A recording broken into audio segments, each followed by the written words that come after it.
Hey.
sanctuary will be a vibrant community. I've seen it.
A lot of people out here could use a hand.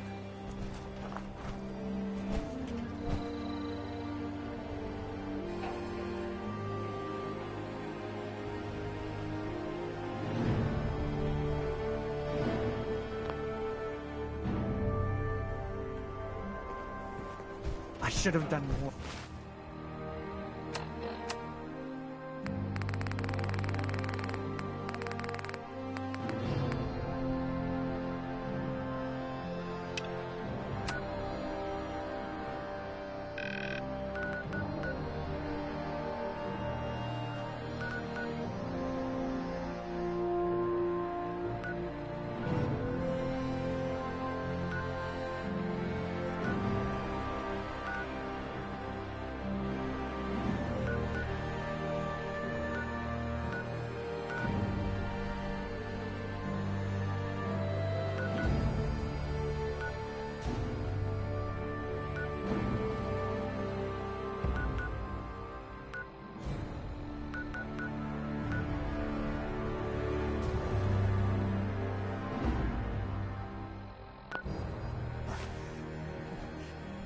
Hope those raiders pay for what they've done.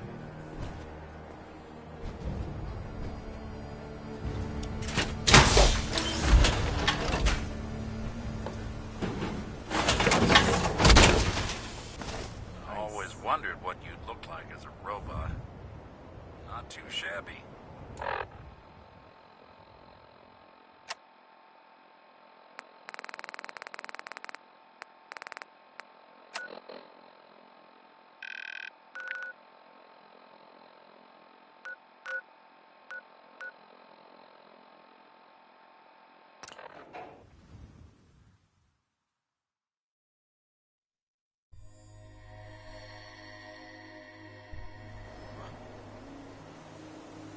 is gonna be fun! There's something back.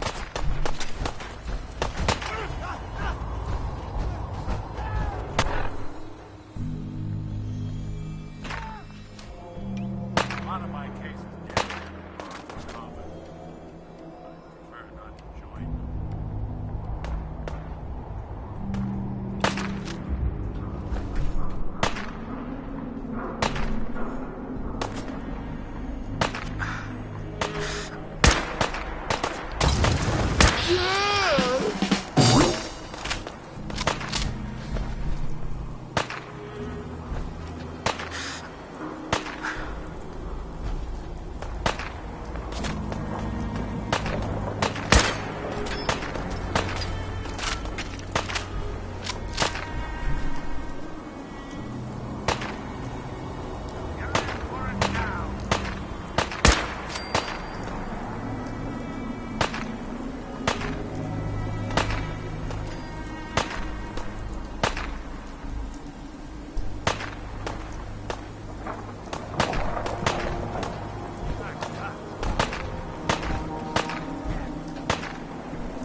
Patriot to Boston Common, the start of the Freedom Trail. Feast your ears and learn more about the historic Freedom Trail, and learn the history of Boston Common.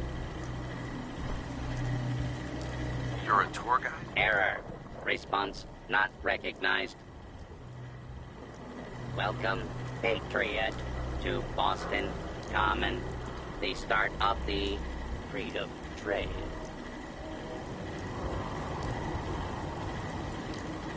Tell me about the Freedom Trail. Starting here at Boston Common, follow the red path as it winds its way through our great city's streets. Markers on the trail are placed at many famous historic sites. See Paul Revere's house, the Old North Church, the Old State House, Bunker Hill, and many more. Welcome, Patriot, to Boston Common, the start of the Freedom Trail. I'm interested in the history of this place. Let us go back hundreds of years. It is the year 1775. For 7 years, thousands of British soldiers have camped on this very soil in their orderly rows of tents, led by General Thomas Gage. They seek to quell the growing tide of revolution the night of April 17. The officers are assembled, General Gage. 4 days prior, I received word from the Earl of Dartmouth. We have our orders. Lieutenant Colonel Smith, gather 21 companies of our best men and carry them with the utmost expedition and secrecy to Concord. Once there, you will seize and destroy all artillery, ammunition, provisions, tents, small arms, and all military stores. But what of the colonists, General? Take care that the soldiers do not plunder the inhabitants or hurt private property. But we can and must defang them. So, near midnight, Colonel Smith marched with 700 and thus.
time to die!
Hey, hold up there.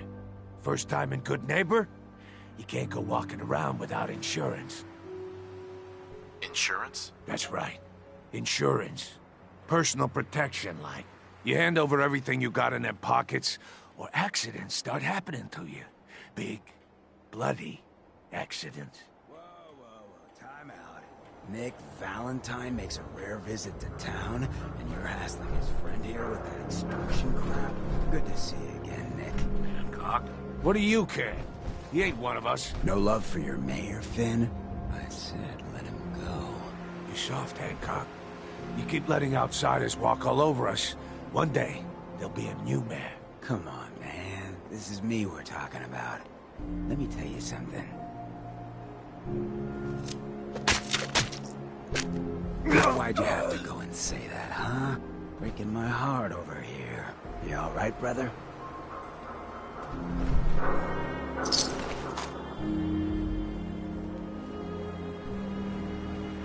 I'm fine. Thanks for taking care of him. Good. Now don't let this incident taint your view of our little community. Good neighbors of the people, for the people. You feel me? Everyone's welcome. Good neighbor? That what you call this place? That's right. We cobbled this little neighborhood together out of the freaks and misfits that just wouldn't be accepted anywhere else. You'll see. You make enough friends here, you'll call this place home soon enough. So long as you remember who's in charge.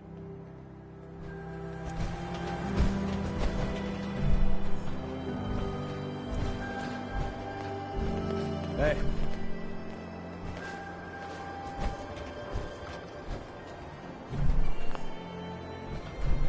Hey there. What's up? Whoever this Brotherhood of Steel is, I'm not buying that come in peace. Bye. Brotherhood of Steel better stay out of Good Neighbor. All I'm saying. Oh, new face walks into my store. And you're not even screaming yet. Very polite. You let me know if anything catches your fancy. Did you say something about people screaming at you? That's right. Some newcomers have never seen a ghoul before. Can't handle a friendly face, I say. So you need some supplies? What's it like, you know, being a ghoul? Well, it's a lot worse when people always ask you about it all the time. But I guess I can't blame them. On the upside, I look pretty good. For being over 220 years old. Now, were you buying anything? Wait, you're 220 years old? Okay. It's more like 270 years. But don't go blabbing that to everyone. Being a ghoul means you live a long time. You stop counting birthdays. Do you know what it's like being that old? What's it like? It's like being in a time warp sometimes. Hundreds of years between you and the 20-somethings running around here. Not that you'd know what that's like, would you? More than you might think. Well, now you're just making fun of me. If you were as old as I was, you would have been around since before the war. So let's hear it. Come on. Tell me what the world was like before the war if you're so ancient.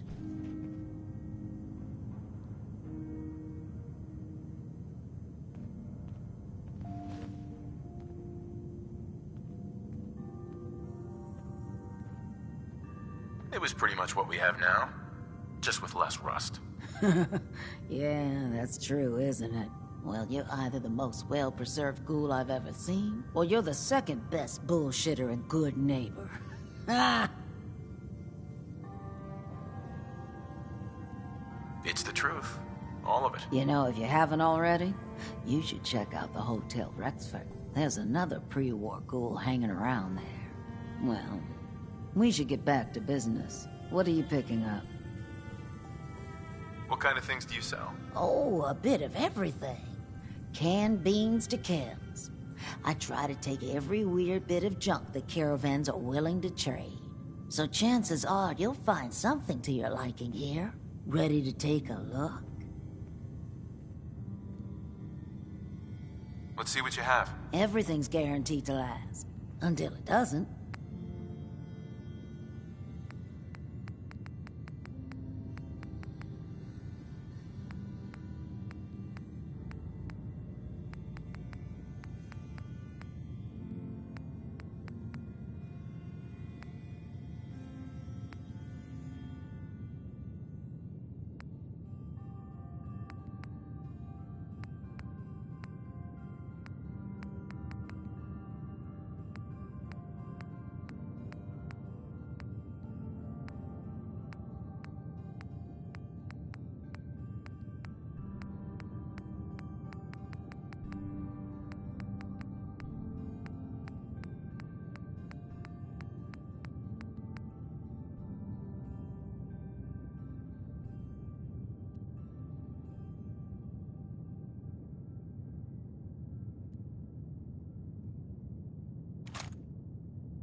Hey. Hey, Daisy. Oh, you're back. Can't get enough looks at this lovely figure of mine. No? Guess you'll just have to shop then.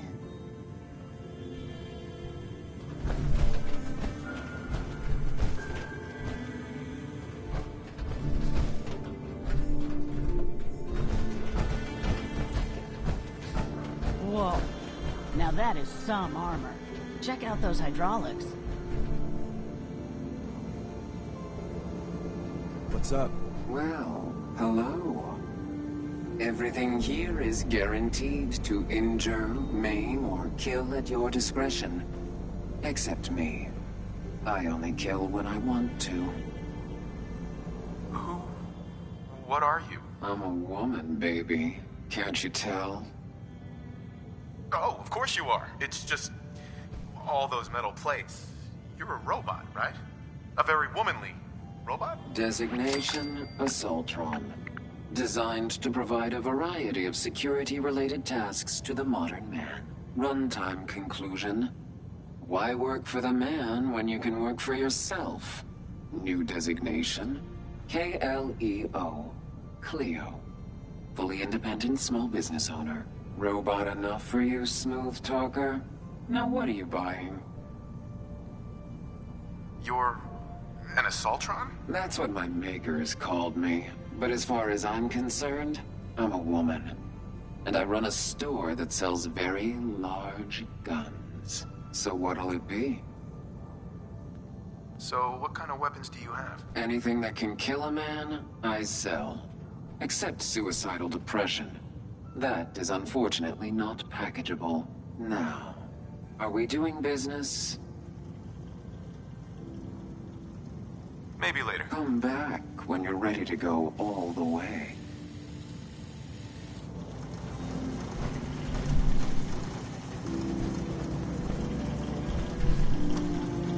Peace, brother.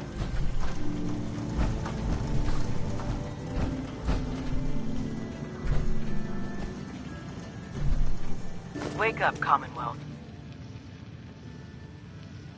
Synths are not your enemy. They are victims in this war as well. True, they were created by the Institute, but they were created as slaves. Thinking, feeling, and dreaming beings, utterly oppressed by their tyrannical masters. So join with us in fighting the real enemy. Don't worry. The Institute. I only join the Railroad. When you're ready for that next step, don't worry. We'll find you. Cleo. I've got a weapon here for every situation.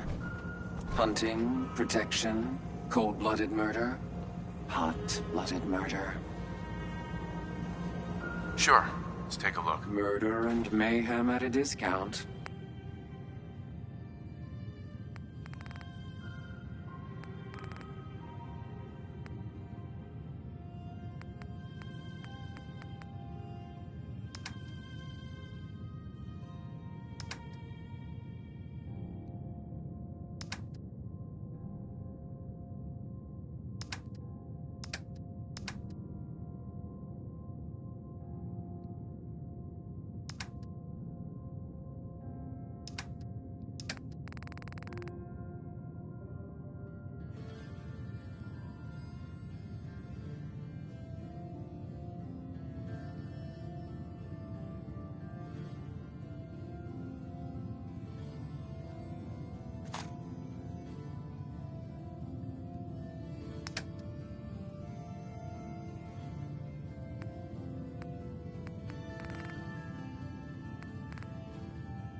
Looking for work? What kind of work? It's good work. Under the supervision of the best boss you'll ever have. If you don't mind a little manual labor, and don't ask too many questions, you're in. I'll give you 50 caps to start. Interested?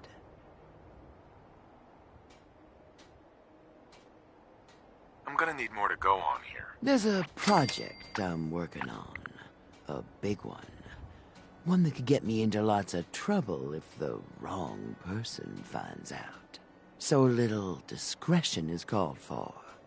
I got a delicate house of cards going here, you know?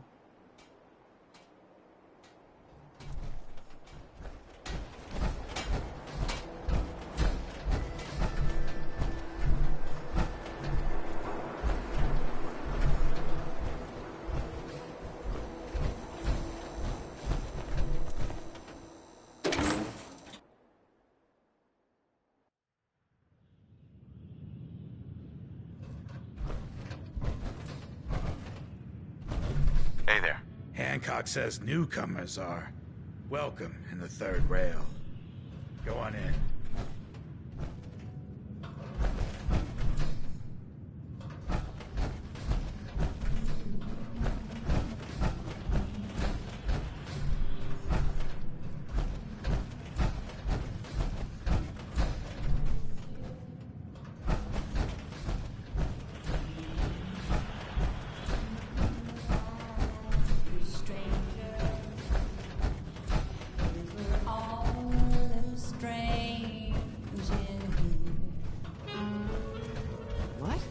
Another one of you mercs looking for McCready? He's in the back room. God, I love this song.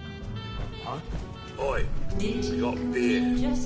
You ain't buying beer, you ain't buying. Who's the singer? That is Magnolia, flower of the third rail. Anything you want to know about her other than that is her business. Now, you gonna order?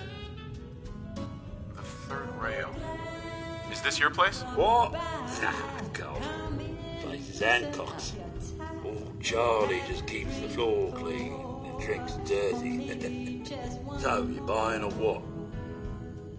So Hancock's the owner? That's right. Owner and mayor of this whole bloody town. Trust me, never get on his bad side. Stay clear of his bodyguard. So, what's your poison? Hancock has a bodyguard? Yeah. A redhead with the condescending stare. Trust me, Cub, something about her ain't right. Not that I'd ever admit saying that. I'm trying to sell drinks here. You in? What's the word around town? They say there's a newcomer around here who doesn't understand that I'm a bartender, not a damn juice pot. Now, are you gonna drink?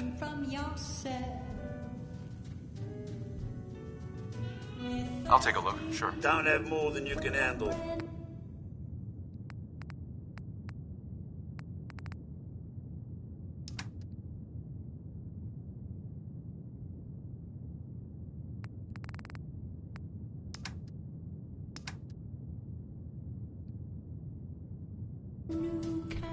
Now that you're liquored up, I've got a proposition for you. I need a dirty boy to do some dirty, dirty work.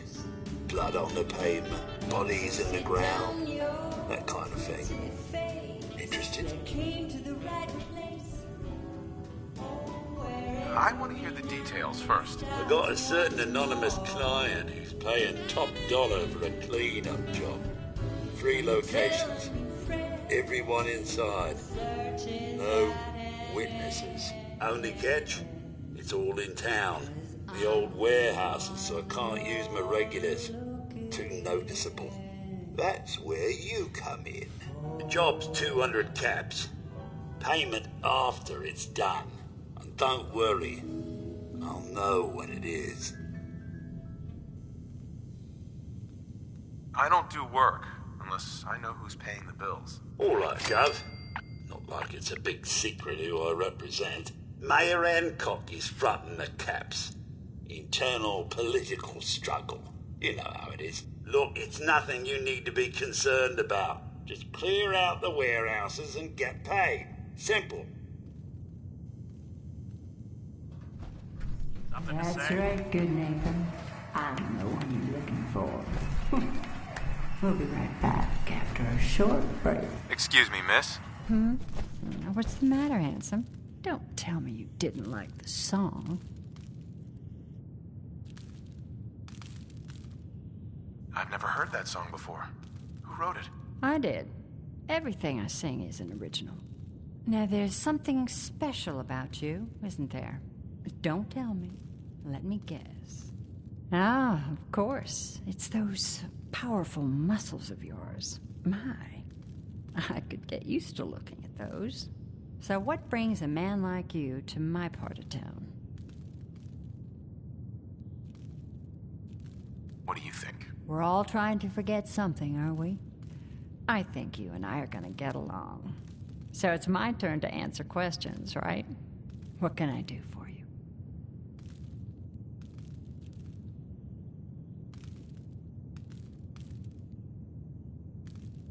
What's your story? How'd you end up singing here? Oh, I flew into town like any songbird does, on a heavy wind with a wounded wing. Well, this place has a stage, I needed to sing, and Whitechapel Charlie needed customers, so here we are. Was there anything else? I was wondering if we could get to know each other better. Oh, really? Go on. You, me, an evening walk under the streetlights. And then what?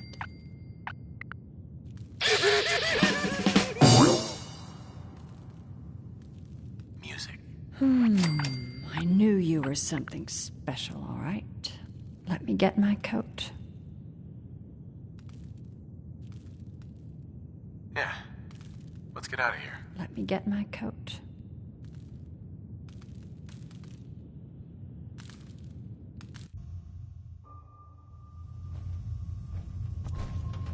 I haven't been out on the town in too long. Thank you. I'm afraid my first love is always going to be the stage, though.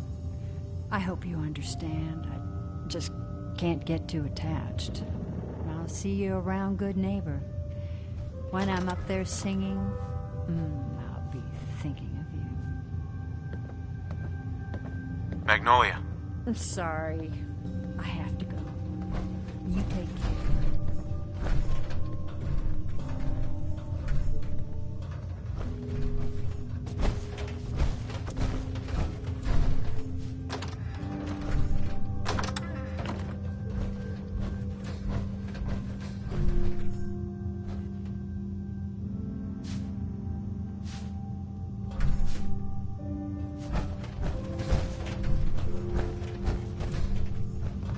What? No, it can't. It's you. From Sanctuary Hills, right? Wait, are you from Vault-Tec? I am Vault-Tec. 20 years of loyal service, and now look at me. I wasn't on the list. But you, look at you. 200 years, and you're still perfect. How? How's that possible? You don't know? They didn't tell you? Tell me what? What is it? How did you get through these last 200 years untouched? The vault had these pods that froze us in place. I only thawed out recently. What? Vault-Tec never told me that. Unbelievable. Well, I had to get to the future the hard way.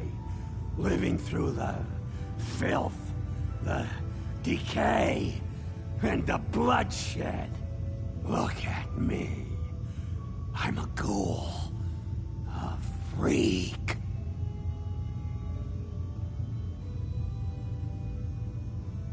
I'm so sorry. I didn't know this would happen. You know, you're the only other person I met from before. Oh God. I've been so alone here. No Commonwealth settlement, once a ghoul with 200 years of Vault-Tec sales experience.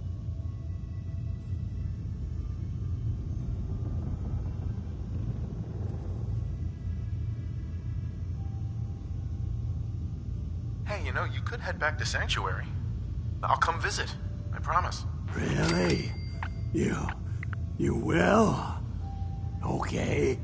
I'll head over there right now. You promise you'll come visit, right? I'll see you there.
Look, I know it's an open door, but it's like a philosophically open door, okay?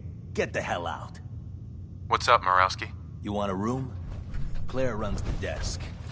Give her something to do besides breathing down my neck. Hi. Boss Murawski don't like to be disturbed. Be quick.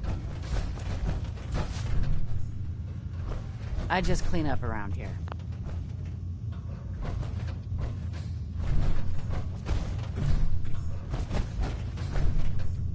Hey.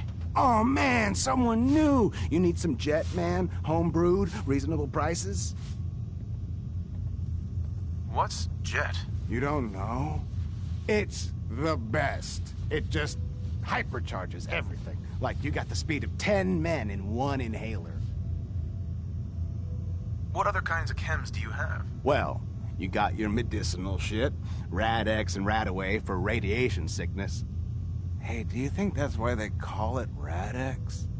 That's far out. Mentats are for the sciencey types, you know? Eggheads looking for a boost to solve big problems. Buff-outs for the muscle men. Fuck, just try it all is what I say.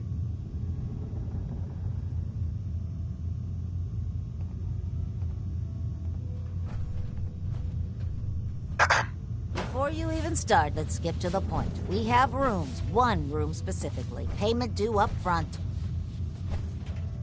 Can you tell me a bit about this hotel? Oh, why do they always have questions? The Hotel Rexford used to be a grand establishment. We even had guests that didn't throw up all over the floor. But now the only people who come by are looking for somewhere to nurse a hangover or shoot up chems. So, still want a room? Who owns this place? Mr. Murawski. Oh, you should have seen him in his day. This place used to be flowing with high-end chems, beautiful clients, and oh, the parties. But now he just stews in the back office and disgraces his parents' memory. I swear, if they knew how far he's fallen, they'd die all over again. So why don't you rent a room before I get worked up? Tell me more about this Murawski character. Oh, why bother? He's worthless. The other big names caught him with his pants down, and now he just has this ratty hotel. That's the way Good Neighbor operates. The strong make it to the top, until someone stronger kicks them down. Now, are you buying this room, or not?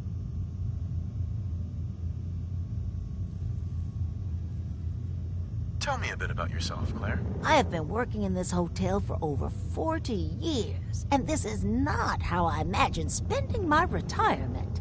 Now, are you done being nosy, or are you getting a room? All right.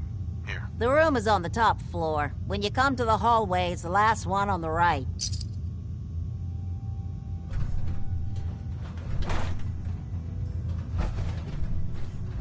This place ain't what it used to be. And it ain't used to be. Bingo. Much. Battles are won with fists. Wars with wits.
Hey there. Your new room. Red, are you going to hang out in the lobby? Hey everyone, gather around. Let's get the breathe back. Shoot the fat. Now I know you all are doing your own thing, but I don't want anyone here to forget what matters. Hey, Daisy. Hey there. Glad you can make Hancock it. knows How's what's my what. favorite girl doing? Always does. Didn't I see you on a date with Morowski the other day? Huh, he wishes. All right. We're getting off track. What was I saying? Oh, that's right. What matters. We freaks gotta stick together. And the best way to stick together is to keep an eye out for what drives us apart. You feel me? Yeah, you tell it like it is, Hancock. Now, what out there in our big, friendly Commonwealth would want to drive us apart?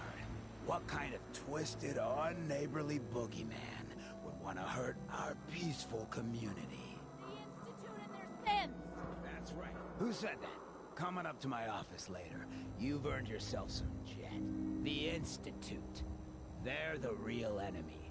Not the Raiders. Not the super mutants. Not even those tools over in Diamond City. I don't know, Hancock. I'd sure love to give McDonough a kick in the ass. Hey, we all know I got my own personal beef with that loghead. But stay focused. Now, I want everyone to keep the Institute in mind.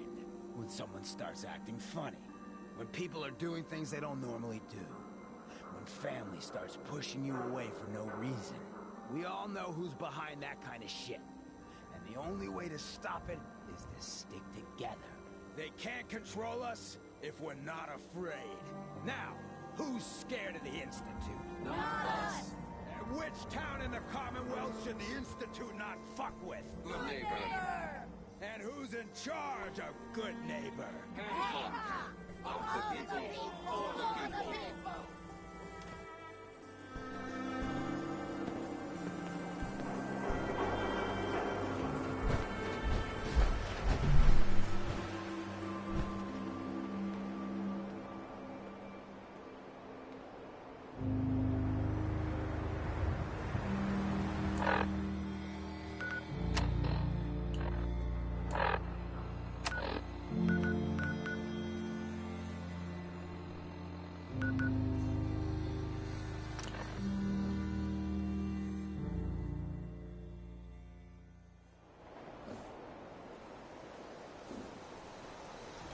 I used to be quite the inventor when I was young.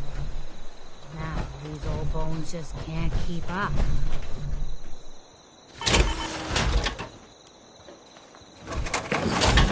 Why do you look like I want to chit-chat? What are you building?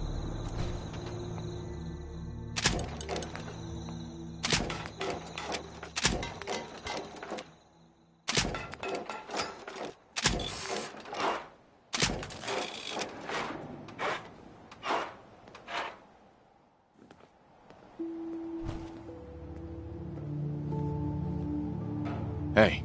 I'll see what I can do.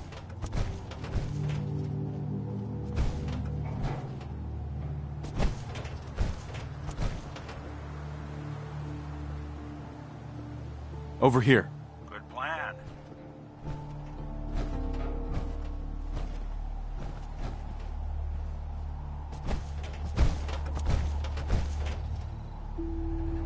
Hey, Valentine. Something to get off your chest? I need you to get out of your power armor. Sure thing.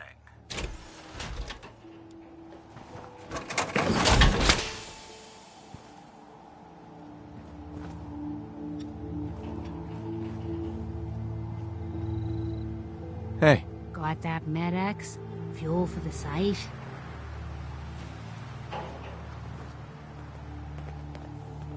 Most people are good at breaking things. I enjoy putting them back together.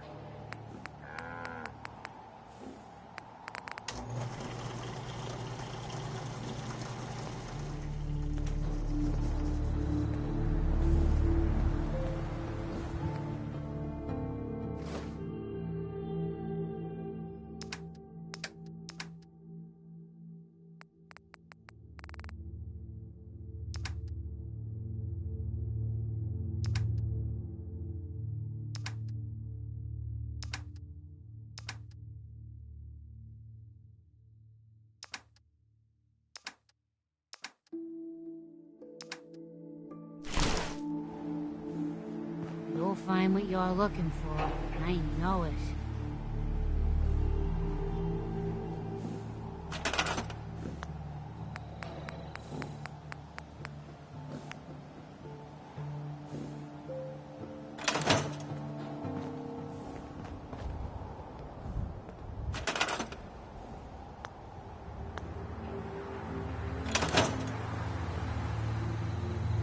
Huh?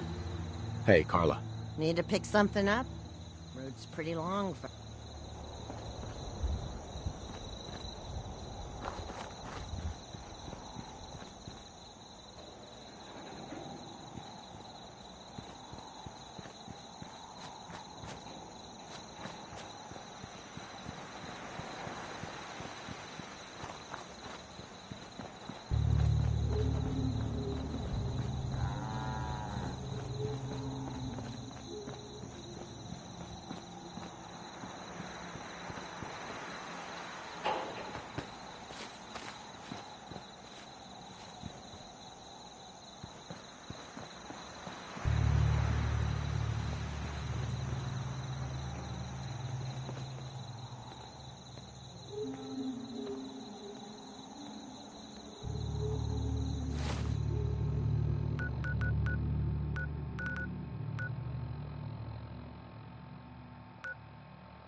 Underestimate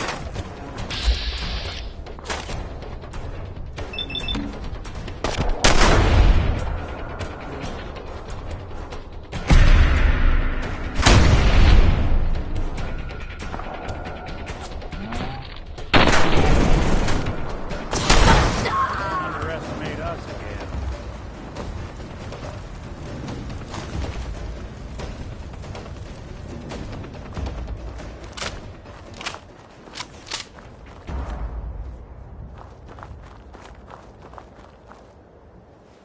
Hell yeah!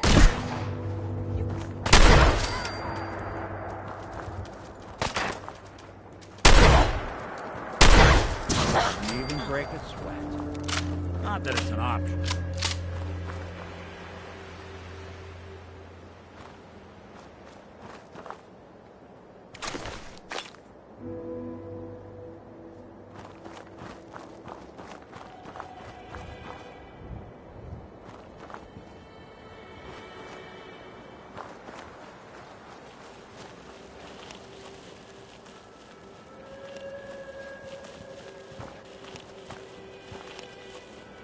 Thanks for your help fighting them off.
Weren't you supposed to clean the guns? Haven't had the chance. Too many other things that need doing first. The sooner the better.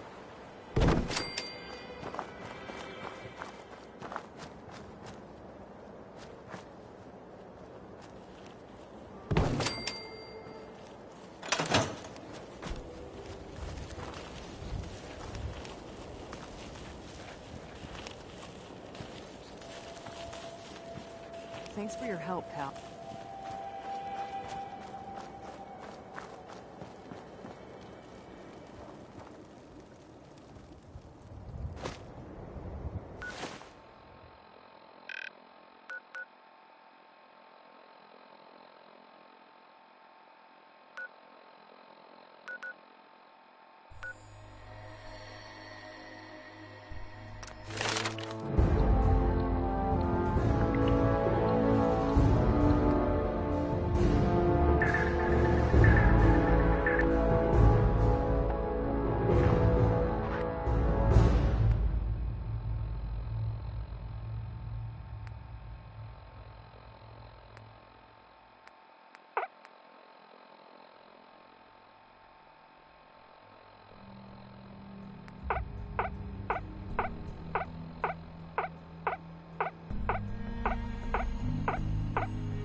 good neighbor.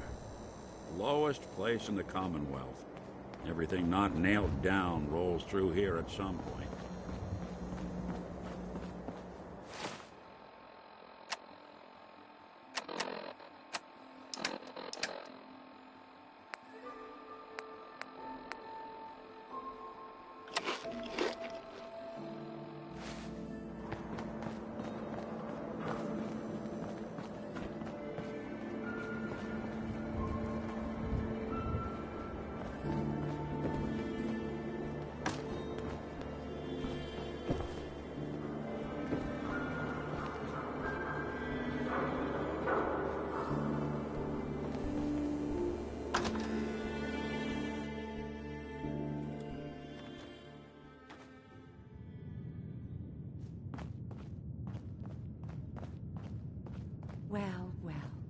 Mr. Valentine, I thought you had forgotten about the Lomi.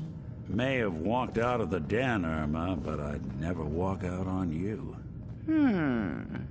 Amari's downstairs, you big flirt.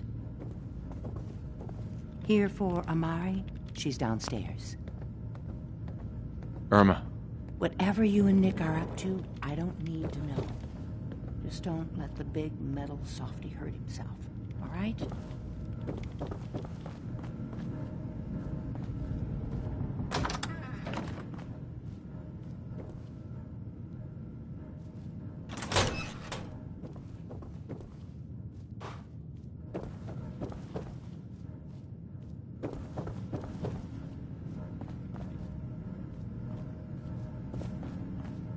got the memory pod loaded up? Oh, you're not Irma. Hey. Good neighbor's crazy. Thefts, murders, worse. Sometimes you just gotta escape a little to make it through the day. Escape? What do you mean? Reliving old memories. Like Thanksgiving, 2071. Mom made a 12-pound turkey. And then we all listened to the Silver Shroud vs. Captain Cosmos. Even Pa was there. You ever listen to the Silver Shroud? That's what we need. No matter how bleak things got, he saved the day. What can you tell me about the Shroud? He's from the radio shows. I've listened to all 419 episodes. And the holiday special. He's the best. Better than Grognak and Man to Man combined. That sounds familiar. You'd remember him if you heard his show. They're the best detective shows in the whole world. What if the Silver Shroud was real? With his black trench coat and gleaming silver submachine gun. I got a plan to bring him to life. So he can fight bad guys and give the rest of us a symbol of something better. What plan? I've built my own custom machine gun. Even better than the one in the show. But to make this work, I still need the most important piece. The genuine Silver Shroud costume herself. And they actually got one here in Boston. They made it for the TV show. Will you help? I might do it, if you make it worth my while. I can give you some caps up front. Just promise you'll help me. As it happens, I already have your costume. There she is, pretty as the posters. The Silver Shroud costume herself. And memorabilia, too? You're something else. Together with my gun, everything's all set. What are you planning next? I'm still working that out. Some details I want to run by you. Well, after you give me the costume, that is. First the reward, then I'll give you the costume. Here. I wasn't gonna welsh on our deal. After all these years, the Silver Shroud is born again. But I'm just not Silver Shroud material. I could be Rhett Reinhardt, or his butler, Jarvie Blake. But the Shroud is strong, capable.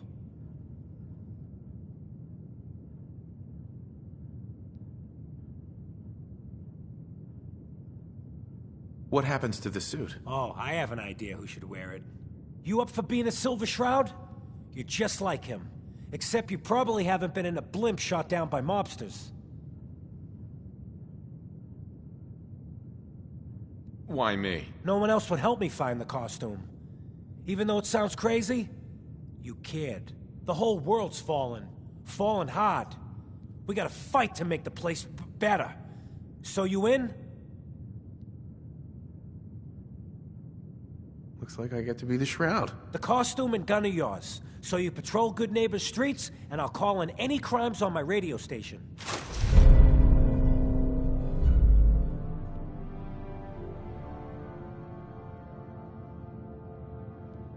Here's some calling cards, I guess. When you dispatch justice, leave them behind. That way, everyone knows the Silver Shroud has returned. Time to fight crime!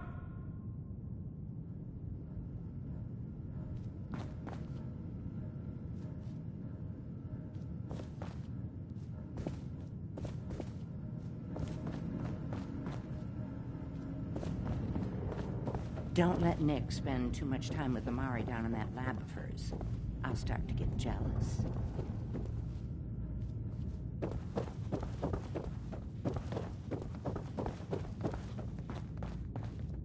Dr. Amari? Yes? I take it this isn't a social call.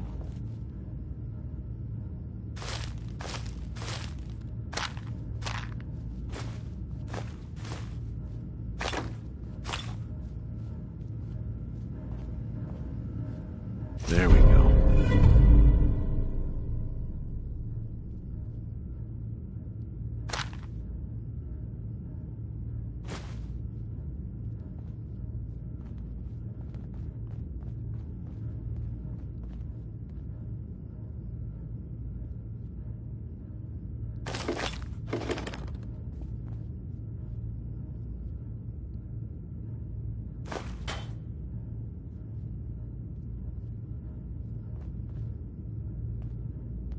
You're the one who can extract memories from a brain, right? Normally, we only allow our clients to experience their own memories. Now, what's this all about? We need a deep dig, Amari, but it's not gonna be easy. The perp, Kellogg, is already cold on the floor. Are you two mad?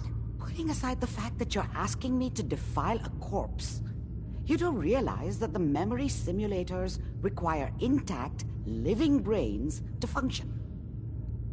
Isn't there some way to make this work? This dead brain had inside knowledge of the Institute, Amari. The biggest scientific secret of the Commonwealth. You need this, and so do we. Fine. I'll take a look. But no guarantees. Do you have it with you? How much of the brain do you need exactly? That is not an encouraging question.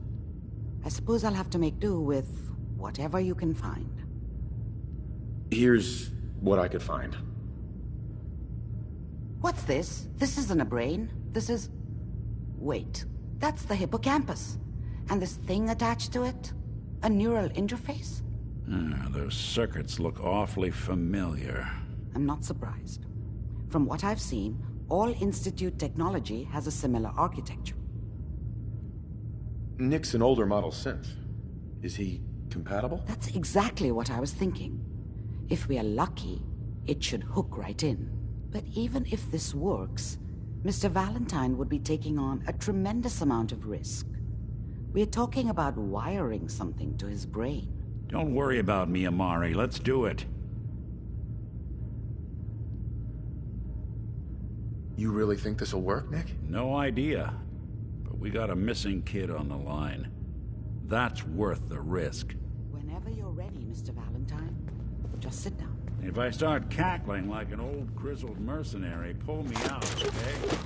Let's see here. I need you to keep talking to me, Mr. Valentine. Any slight change in your cognitive functions could be dire. Are you feeling any different? There's a lot of flashes. Static. I can't make sense of any of it, Doc. That's what I was afraid of. The mnemonic impressions are encoded. It appears the Institute has one last failsafe. There's a lock on the memories in the implant. How do you lock memories? The implant is encoding all the mnemonic activity in the hippocampus. Think of it like computer encryption. And we don't have the password. Let's see. A single mind wouldn't be able to crack it. But what if we use two? We load both you and Mr. Valentine into the memory loungers. Run your cognitive functions in parallel. He'll act as a host, while your consciousness drives through whatever memories we can find. Any idea what I'm gonna see in there? I have no clue. But considering we only have a single piece of the medial temporal lobe and not the whole brain, I doubt it'll be cohesive. All right, let's get started. Just sit down over there and keep your fingers crossed. See you on the other side.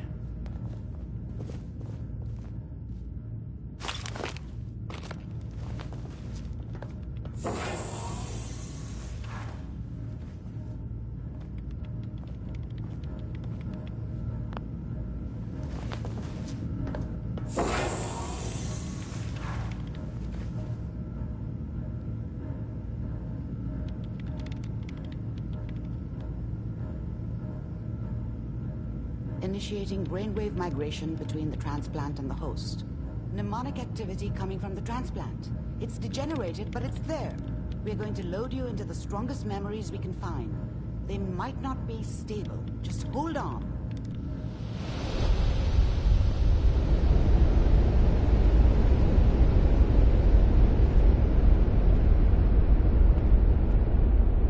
Can you hear me? Ah, good.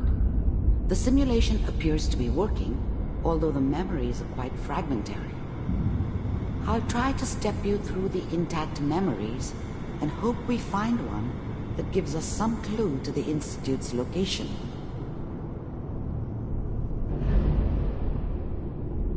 There. This is the earliest intact memory I can find.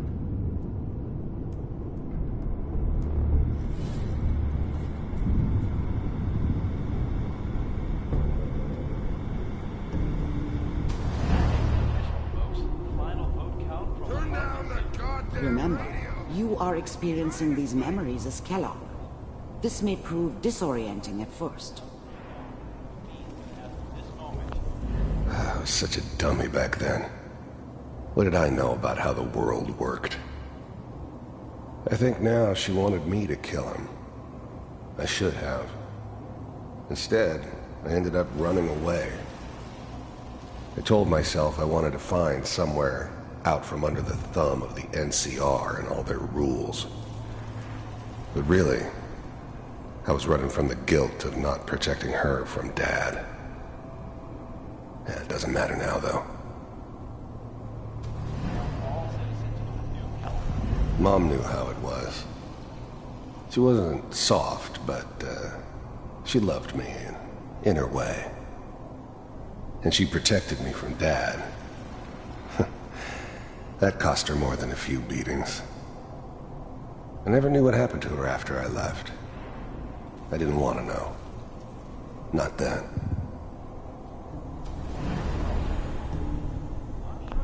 Dad was either drunk or not around. I guess he must have run with one of the raider gangs, but I never really knew what he did. Don't know why Mom was with him. Maybe at some point in his life he wasn't a complete asshole.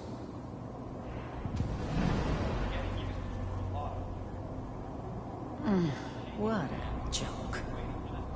What's it mean, Mom? Nothing. Mom knew how it was.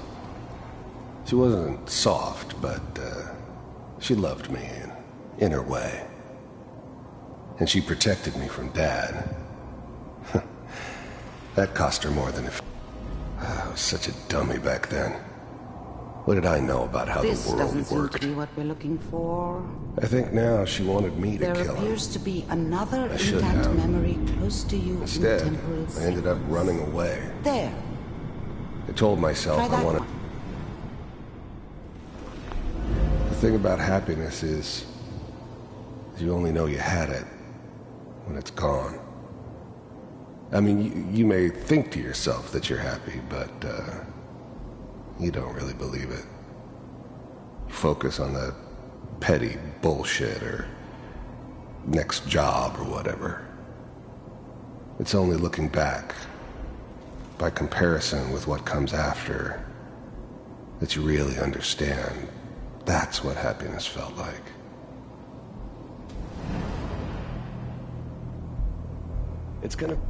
I was the worst thing that ever happened to her. If she'd never met me, she'd have stayed in the hub, maybe hooked up with someone who didn't kill people for a living. Probably been happier than she was with me. Almost certainly lived longer. Whatever made me think that a guy like me should have a daughter? No, I never deserved her.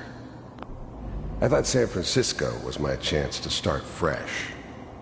I was the hot shit, the gunslinger from the hub, rolling into town with I'll the connect world you at to my the next feet. intact memory. Everybody knew I was the one who'd shot Valdez. I could write my own ticket to any outfit in town. How did you think this was gonna end, Kellogg?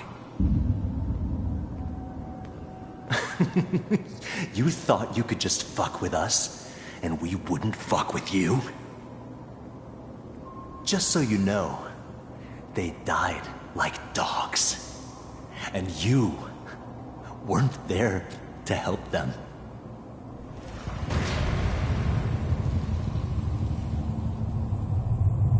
I found another memory to try. I'll connect you.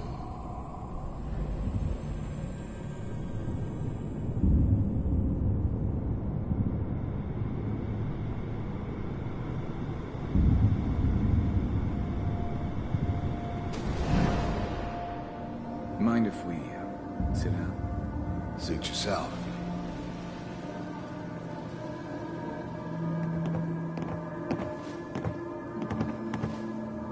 So, I hear you'll take care of people's problems. I didn't care where I was going. Ended up mostly... There's always someone who wanted someone else dead. There was always a job for someone like me. I don't remember much from that time. It all kinda blends together. Well, we seem to be getting closer. It was almost Try always this a bar, next one. though. That's universal.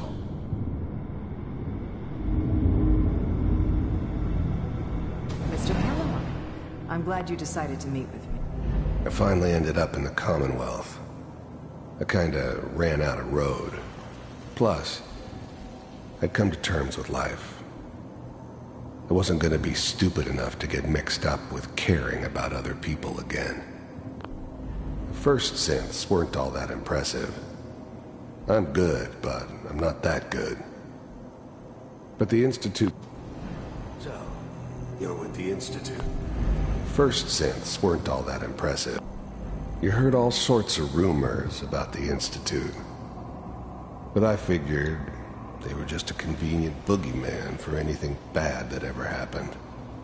Getting warmer. They were real, all right. One of these has got to tell us something. They didn't know anything about operating We're on the running out of surface. radio. Relied on their synths for Ah, everything. there's one that looks mostly intact. Connecting now. Cryogenic stasis suspended. All computers are still working. That's good. Checking through the logs. Hopefully... I was now the Institute's main operator in the Commonwealth. If they needed something done, they came to me. It wasn't usual for anybody from the Institute to come along on a mission, so this one stood out. I didn't know then who it was we were grabbing from the vault. Of course, neither did they. The eggheads never liked taking orders from a dirty, contaminated... Fine. The eggheads never liked taking orders from a dirty, I never knew why we didn't just refreeze the rest of them. But we had our orders.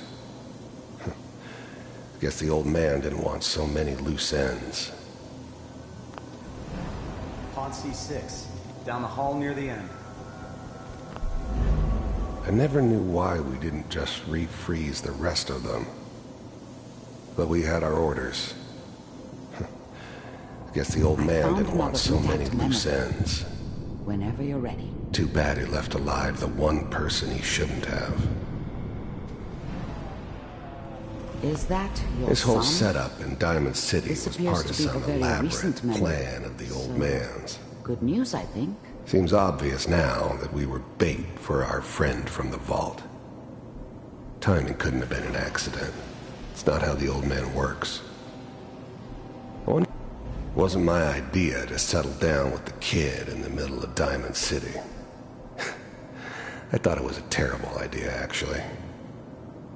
But it was one of the old man's pet projects, so here we were. Me and the kid. Like a happy little family. I ended up kind of liking it.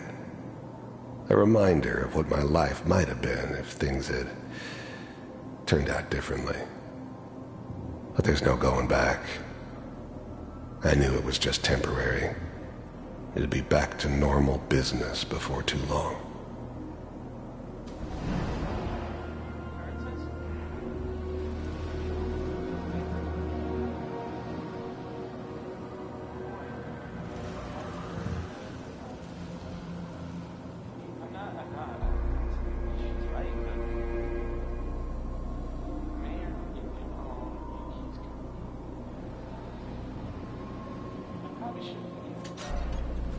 Kellogg.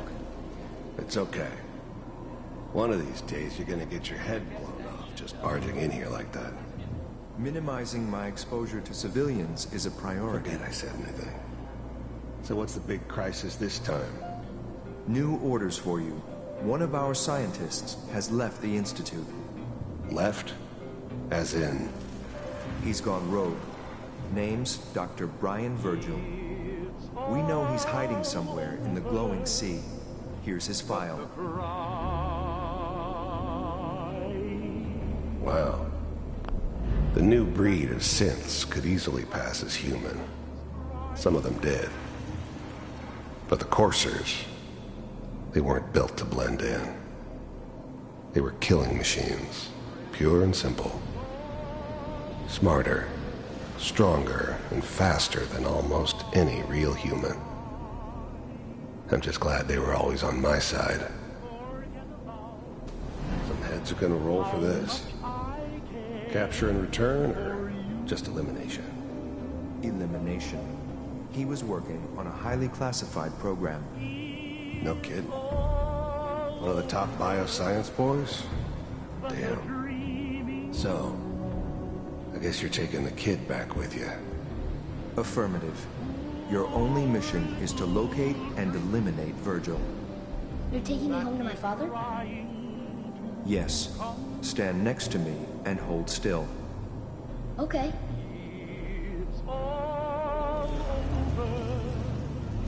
But the cry,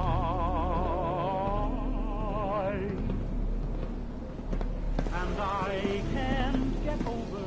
X688, ready to relay with Sean. Bye, Mr. Kellogg. I hope I see you again soon. Bye. Teleportation. Now it all makes sense. Nobody's found the entrance to the Institute because there is no entrance. Let me pull you out of there as soon as you're ready. To forget about how much I care for you. It's all over, but the dreaming. Poor little dream. Slow movements, okay? I don't know what kind of side effects the procedure might have had. No one's ever done this before. How do you feel? And I can't get over. Am I okay? Are you seeing anything bad? Don't be alarmed, but I honestly don't know what to look for. As I said before, this is uncharted territory, but your neural and physiological readings have returned to normal. From a medical standpoint, you're fine. Are you ready to talk about what happened in there? You were along for the ride, weren't you? You saw what I saw. Yes, but it's important we review everything together, in case either of us missed anything. There's more than one person who knows about the Institute. Virgil, that scientist who escaped. I didn't know Institute scientists could defect. This changes everything. He could answer all sorts of questions. Where did the memory say he was? The glowing sea?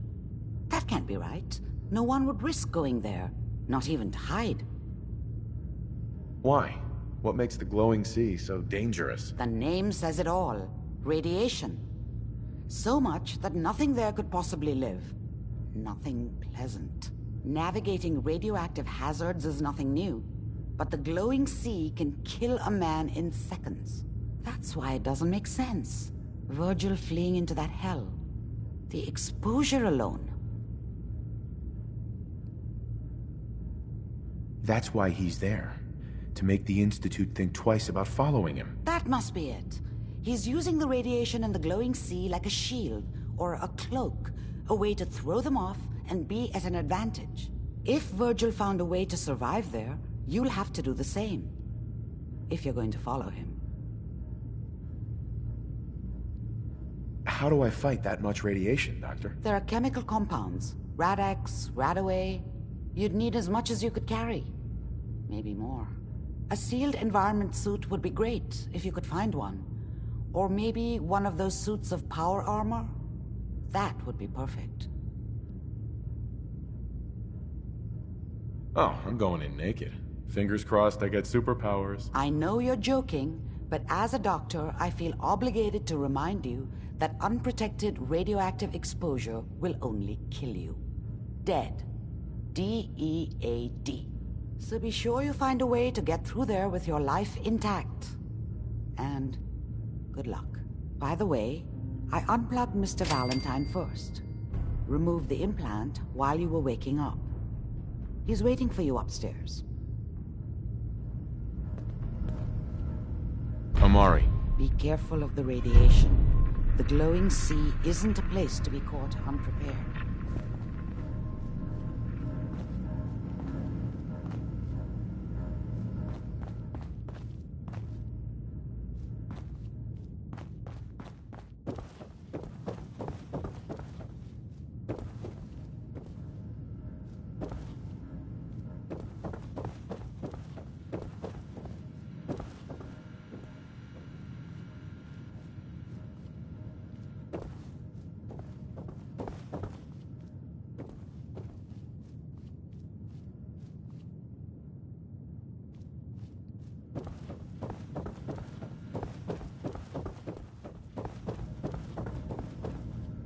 The memory den's not accepting new clients right now, sweetheart.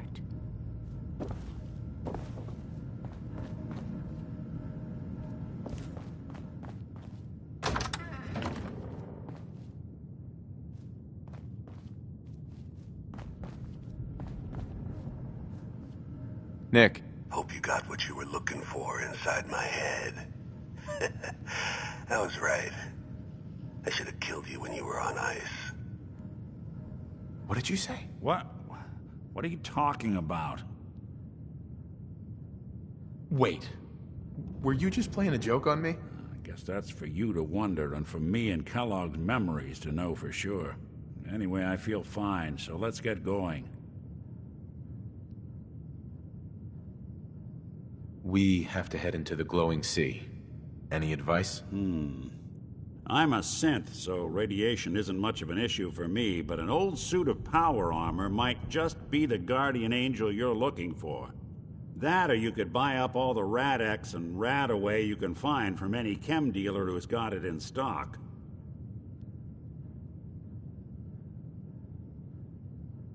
Let's get going, Nick. Been one heck of a ride so far.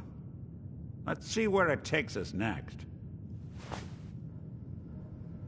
You know that whole business with Doc Amari and Kellogg's memories? It got me thinking. It's just there's still some Nick Valentine history I've been wanting to put a bow on for a while now. I could use a hand if you're willing to take a crack at it. What kind of history are we talking here? Well, this one's straight out of the archives. Once upon a time, in the land of Boston, there lived a king of organized crime, Eddie Winter. He was a bad man who did a lot of bad things, hurt a lot of innocent people. But he knew the end was coming. So he sealed himself inside a personal shelter, located underneath a sub-shop he used as a headquarters. An evil king in a sub-shop? Does a meatball monster show up at some point? Yeah, from what I've heard, the pastrami golem is the one you really have to watch out for. Anyway, if you're done being a wise ass, the story gets even more twisted.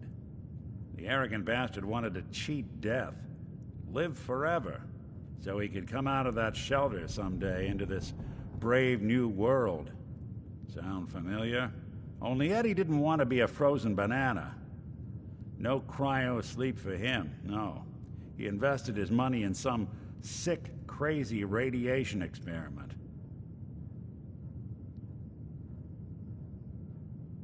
Nick, you can't be saying what I think you're saying. Oh, I'm saying it all right. Eddie Winter went and turned himself into a ghoul, 200 years before it was fashionable. Hell, he was probably the first one. And I'm convinced that he's still locked inside that shelter, safe and sound, ready to come out and begin his evil reign all over again. I'm gonna find him and kill him, so that never happens. You in? I don't get it, Nick. Why kill Eddie Winter, even if he is still alive? This sounds like some kind of vendetta. I've got memories of a girl. My girl. They're not really my memories, I know that. They're Nick's. But the girl, she was real. She was beautiful and innocent, and Winter killed her. Now he's got to pay the price. So, knowing that, are you in? All right, Nick. Let's get the bad guy. You're a good man. Now, I know where Winter's vault is, but the door is sealed with a complex numerical code. Lucky for us, Winter's arrogance knew no bounds. Back in the day, he recorded 10 holotapes, incriminating different criminal associates. On each one, he hit a single number.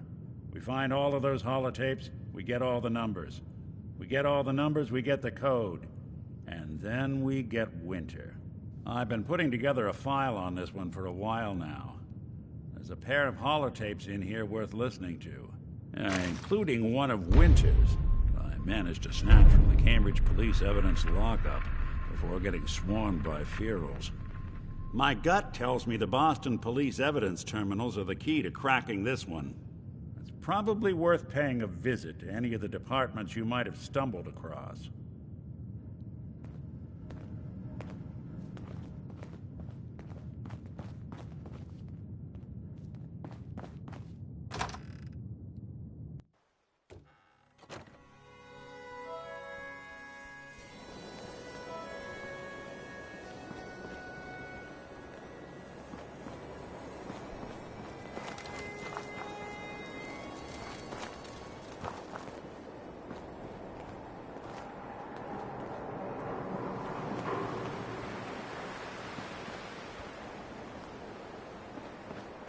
Can't believe it. You look just like Sammy, too.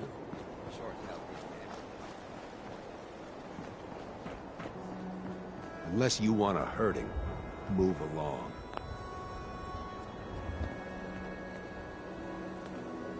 Hey. You eyeballing me? Meat?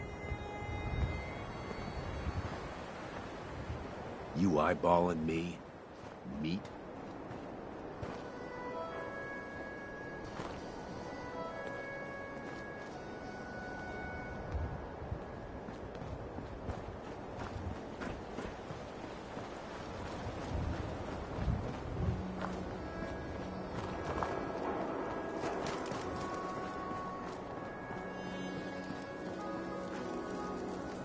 Vault suit, huh? Hell yeah. Nice little setup. Wouldn't mind one of these at the agency. Yeah? Heard you were in a shootout the other day. Nah, you know how affairs go. Sooner or later, someone gets jealous, and then someone's gotta get shot. I hear that. Everything cleared up back at home then? No more straying? For now. At least.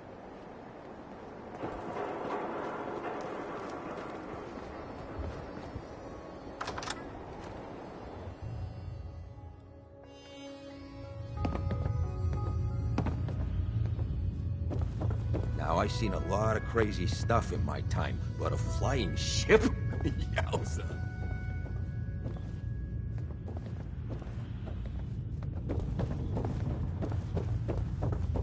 Vault suit, huh?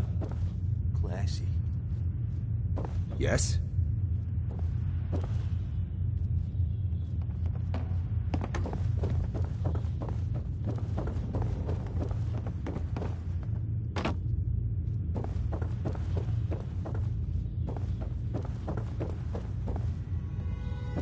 You sticking around, you'll need to join a crew. I hear Bobby No-Nose is looking. Always a catch with the No-Nose. But she pays. What are you looking at? Fred Allen at the Hotel Rexford. He can hook you up with Kim. Irma at the Memory Den. She offers a whole other class of A new player and good neighbor. Hello, little pawn. Welcome to our fun and games. You ever tried chess? Sometimes you need to sacrifice a piece to keep the game going. Keep that in mind. Mayor Hancock? Too bad about Finn. Gonna miss him next Super Mutant Attack rolls round.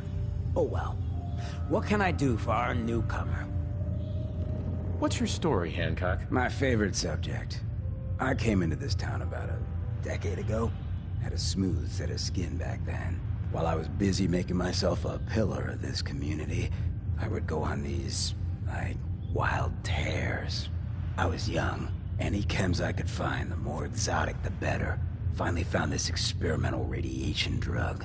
Only one of its kind left, and only one hit. Oh man, the high was so worth it. Yeah, I'm living with the side effects, but hey, what's not to love about immortality? You're immortal? Well, not exactly. Ghouls just age really, really slow. Something about the rads, maybe? Who knows? You're a hell of a risk taker, Hancock. Only have one life. Why not try it all? Anyway, did you need something else?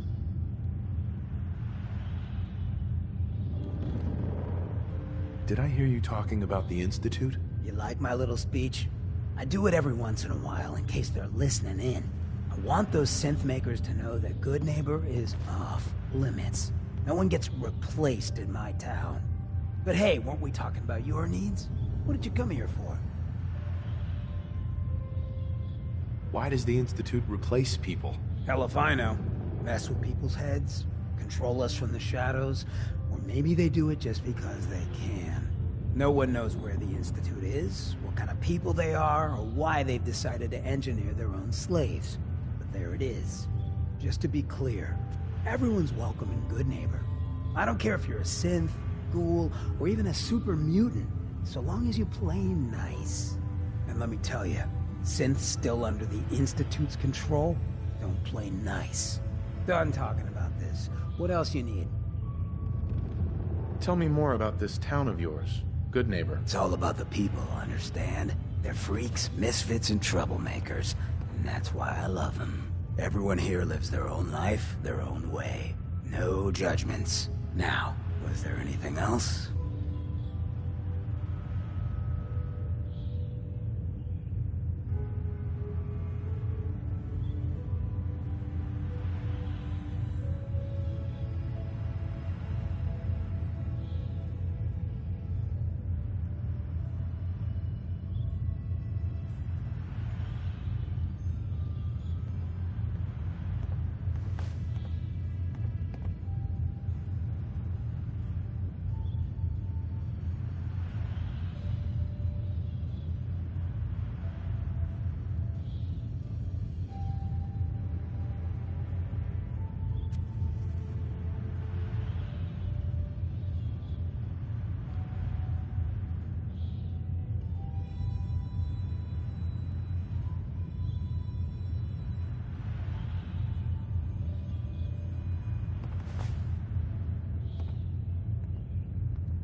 Nothing right now. Cool, cool.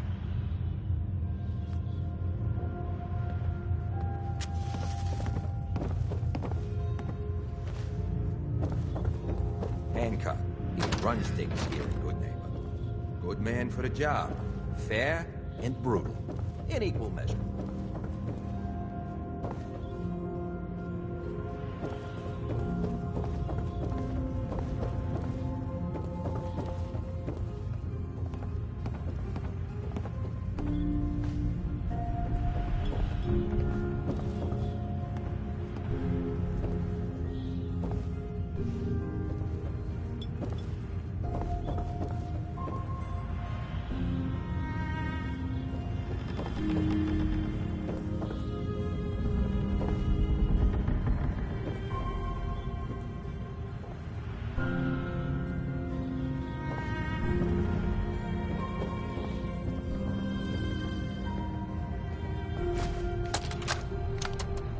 Wake up, Commonwealth. Synths are not your enemy. They are victims in this war as well. True, they were created by the Institute, but they were created as slaves. Thinking, feeling, and dreaming beings, utterly oppressed by their tyrannical masters. So join with us in fighting the real enemy, the Institute. Join the Railroad. When you're ready for that next step, don't worry. We'll find you.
Need to sell some junk?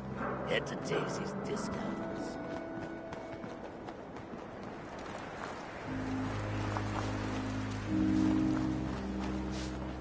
Looks like we got another freak, just won't fit anywhere else. We're looking to stock up on general equipment. You could hit Daisy's Discounts.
turn up, you're dead.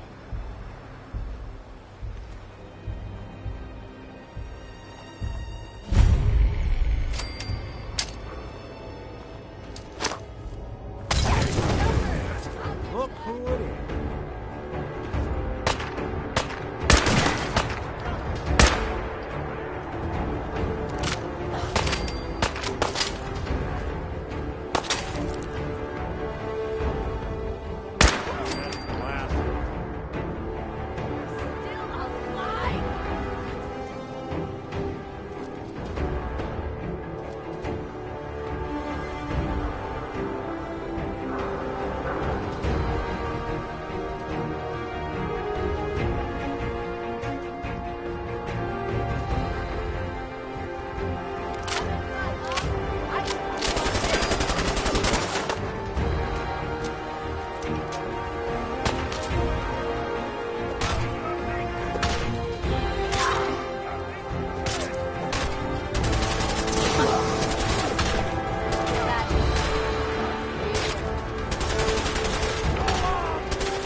Got him.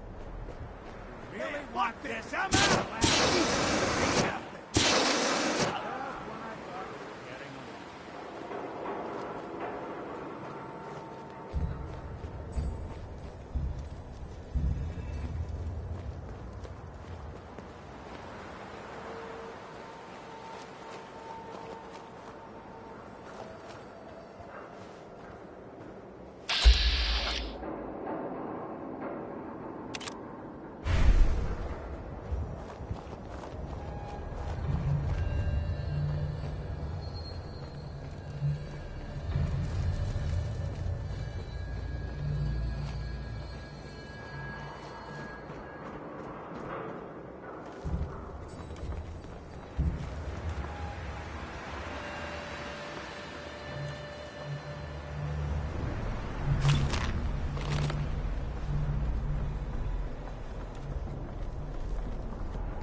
wouldn't want it going to waste now, would we?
People have been down here recently.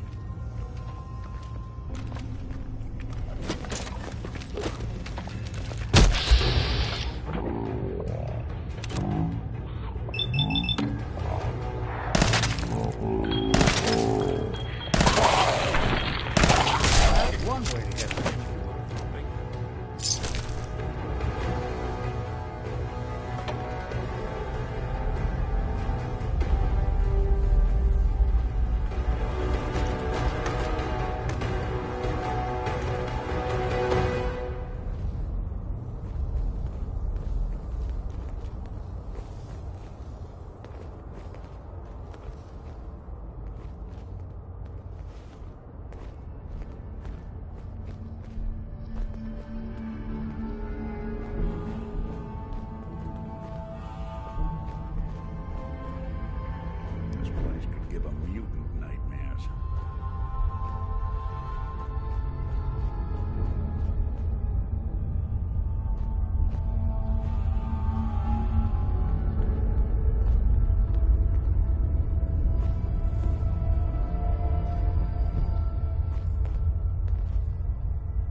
spins.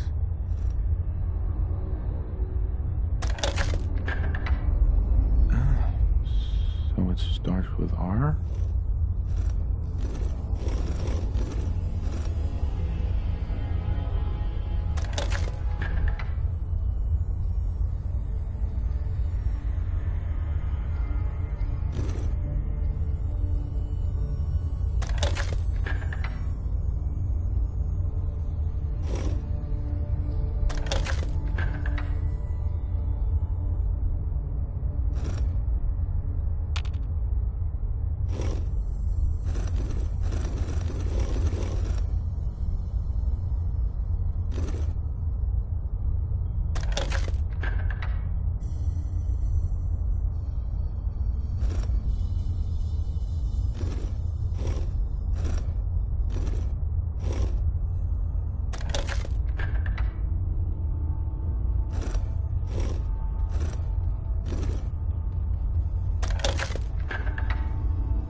Stop right there.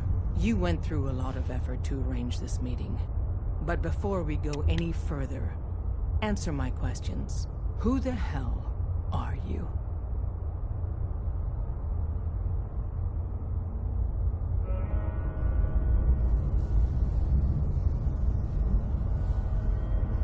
Why don't you tell me who you are first? In a world full of suspicion, treachery, and hunters, we're the synth's only friends. We're the Railroad. So answer my question. I followed the Freedom Trail looking for the Railroad. I'm not your enemy. If that's true, you have nothing to fear. Who told you how to contact us?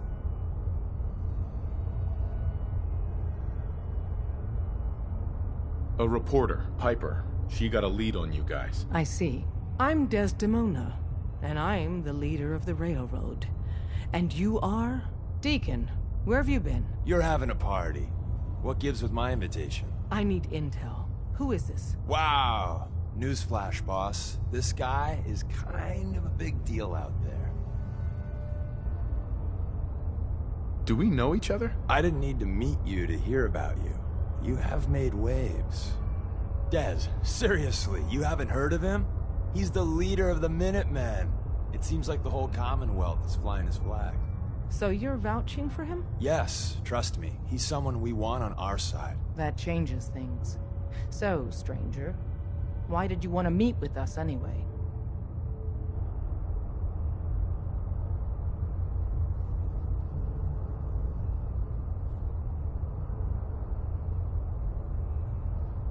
My son, Sean, was kidnapped.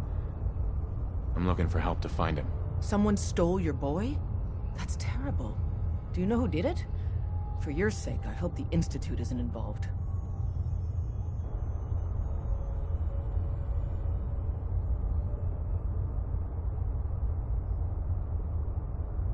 Why would the Institute be involved? Many kidnappings in the Commonwealth are perpetrated by the Institute.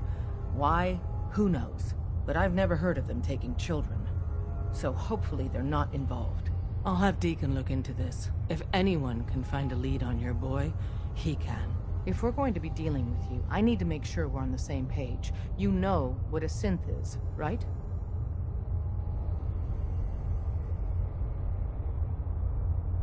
I've heard rumors. What are they, really? The Institute created them. Synthetic humans.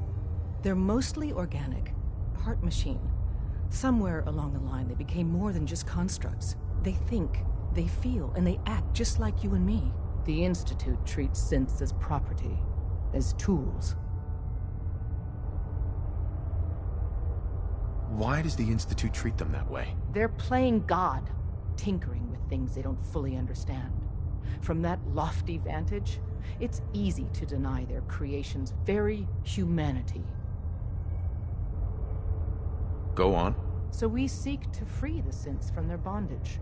Give them a chance at a real life. I have a question. The only question that matters. Would you risk your life for your fellow man? Even if that man is a synth?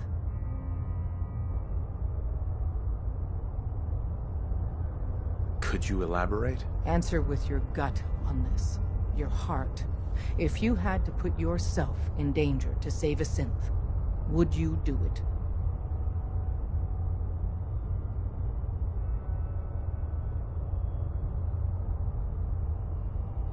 It depends on the circumstances. There's no middle ground with this. Would you risk death to save a synth or not? Once, I pledged my life to protect my countrymen. I don't see this as any different. Well said. We'll do what we can to look into your missing boy. What the Institute has done to your family and others is what drives us. Normally, you're exactly the type of person we try and recruit. But right now, we don't have the time to train up a new agent. There are, however, other valuable ways you can contribute. And in turn, we can help you. See Deacon for details. You're free to go.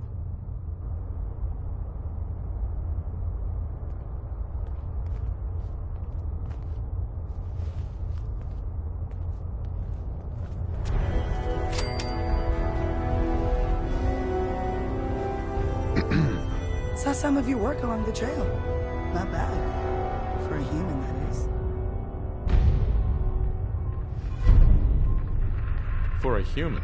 What do you mean? You were born in the Wild Human Model 1.0. You ain't bad for that model. Not in the same league as us since, but hey, not your fault. Wait. You're a synth? In the artificial flesh. And before you start with all the questions, the only thing I'll say about it is this. All those rumors out there are bullshit. I'm as real a girl as you'll ever meet. The only difference is, I bet your assembly instructions were a hell of a lot more fun. Listen, you caught us at a shit time. We're still recovering from something I can't get into. We're a man down, though. And if anything Deacon said about you is true, I'd like you on our team. What? You don't believe Deacon? Given what I saw, yeah. He might be the real deal. I know Des said we don't got room, but talk to Deacon. I'm sure he's got an angle. He always does.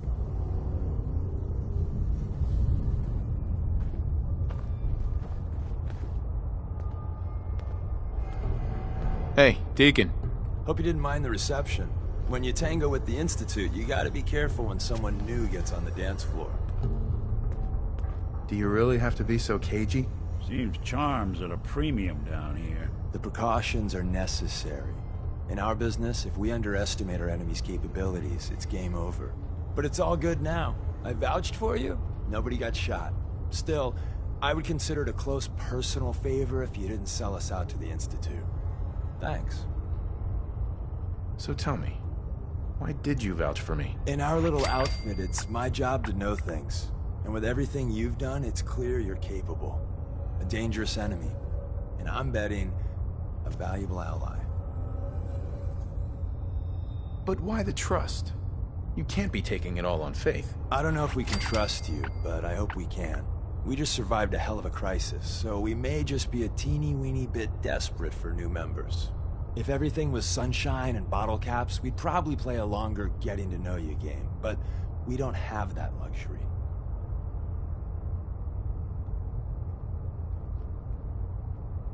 Really? Is that all? You just don't give up. All right, I have a short list of people I think would be a good fit for our family. You piqued my interest, so maybe I asked around. Did my homework. If you hadn't found us, there's a chance I would have found you instead. Thanks for saving me the trip. So Des wants me to make you a tourist. That's what we call someone who helps out with the odd job here and there. What a waste. I'm just gonna come out and say this. The railroad needs you.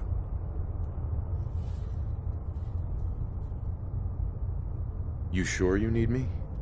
Desdemona didn't seem to care. She's just thinking of the time and manpower it would take to train you. And if you were some hick from the burbs that didn't know your ass from a rocket launcher, she'd be right. But I'm betting someone like you just needs a few pointers. And a target. You got my attention. I got a job. Too big for me, Just perfect for the two of us. You help me out, we turn a few heads, and then Dez invites you into the fold. Then, if you get into a bind and need some help, your buddies in the railroad got your back. What's the job? So, up front, the only thing I'll say is that it's gonna be a wild and dangerous ride, but probably nothing new for someone like you. Sign me up then. Perfecto! Let's meet up at the old freeway outside of Lexington. I'll fill you in once you get there.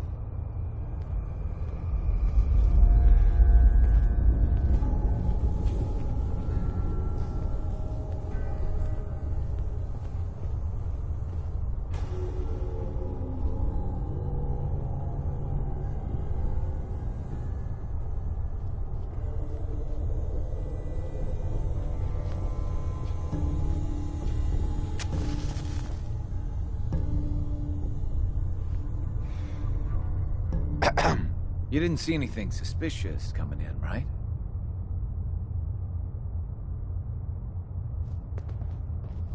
Desdemona. Come here again if you need to meet us. We'll know you're coming. Come here again if you need to meet us. We'll know you're coming.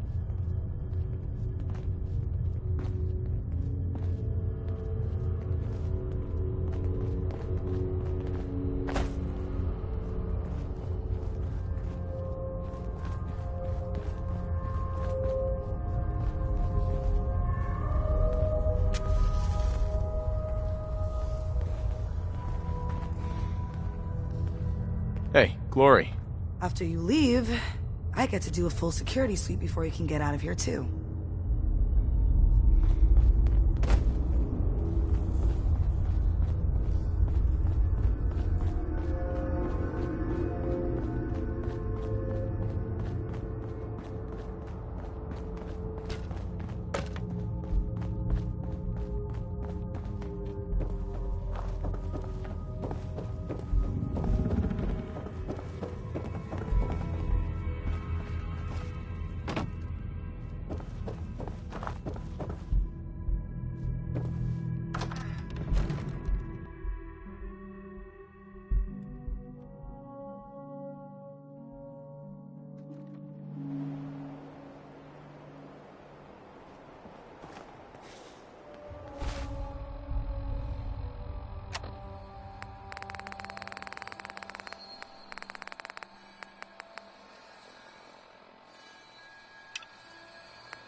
A noise?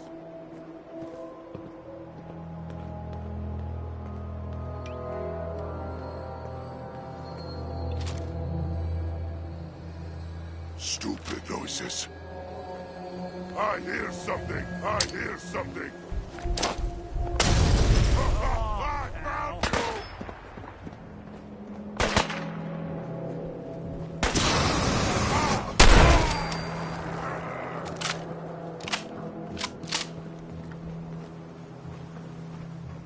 You'll never leave here alive! Someone should make it.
only kill the weakest of us.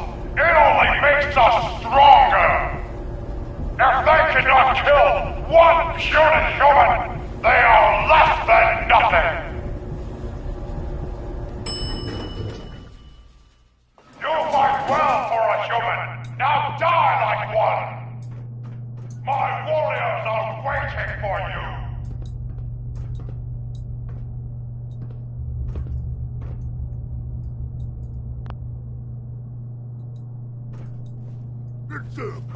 I don't think we're up there.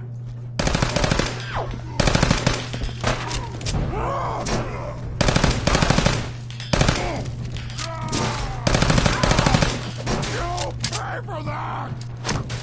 Look me in the eye! You die, baby scared! Pain!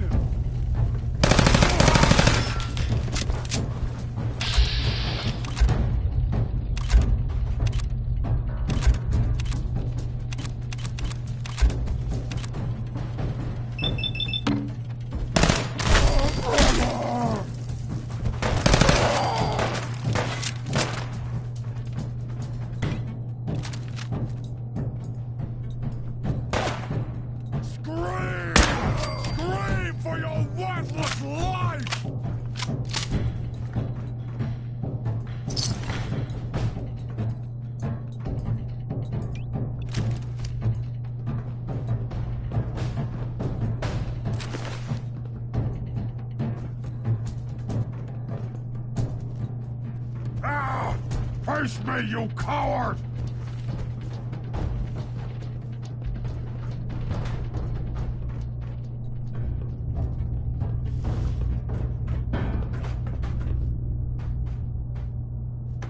Gonna find you soon, human!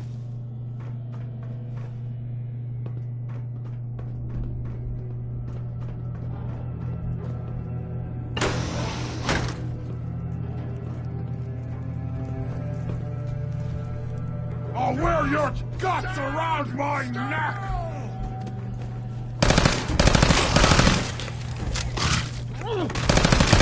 Just when I thought we were getting along.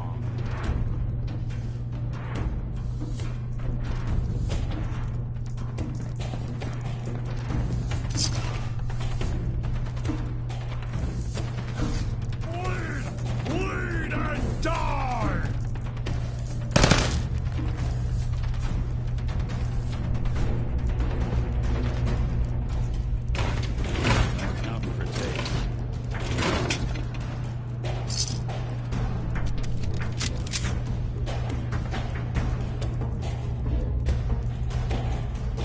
You'll never leave here alive!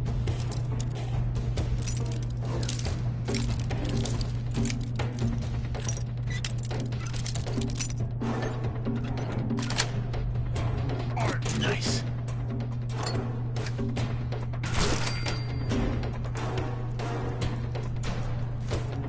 Hey! You disappear! No fair!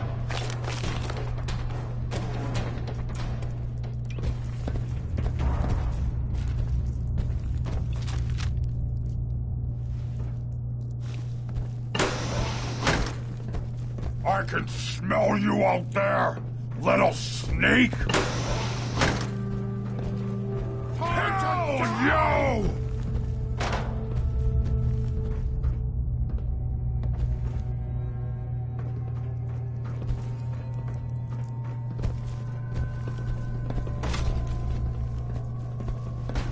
Now I'm angry!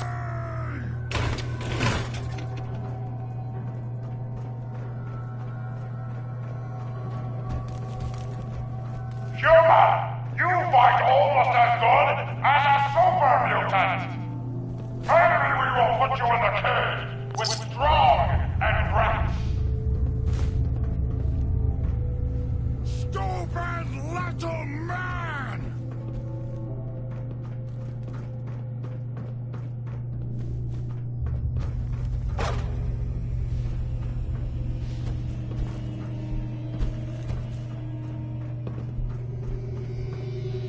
Die, Blue Man!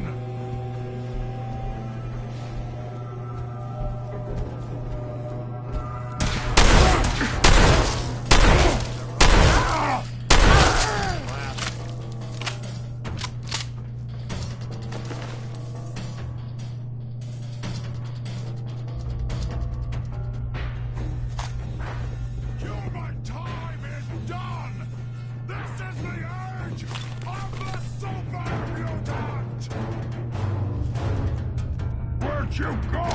Huh? Gonna find you! Gonna kill you!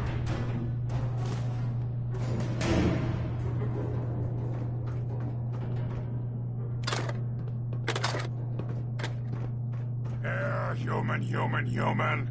Got a treat for you!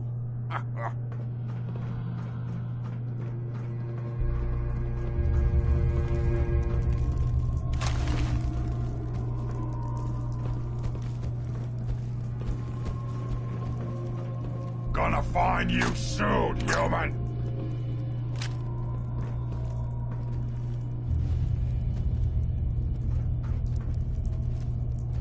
Lock's really strong.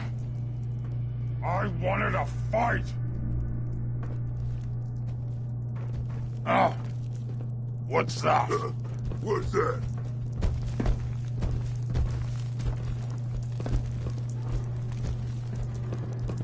Oh, ears play tricks on me again! I can hear you.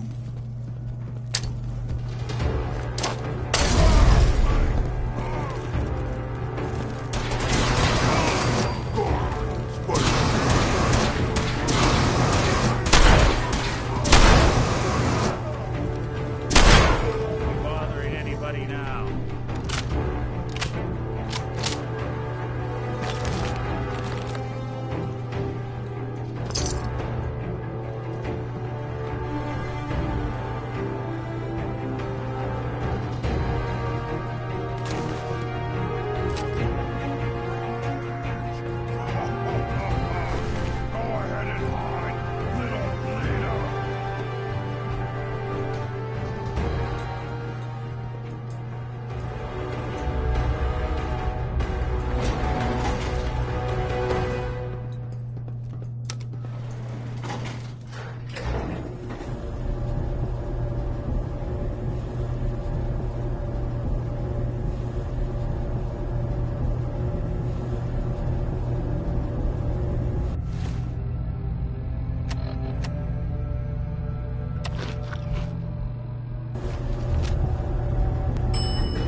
What? Who's there? Victor, what is it? Stupid noises. I hear something. I'm going to splatter your brain.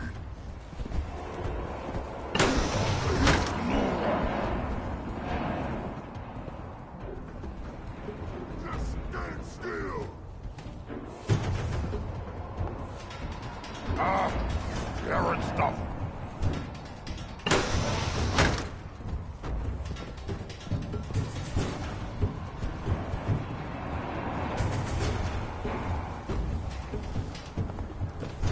Now I'm angry!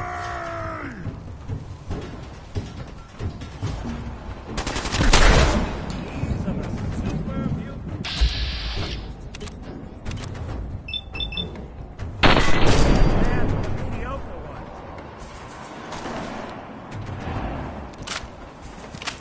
Now you went and got me mad!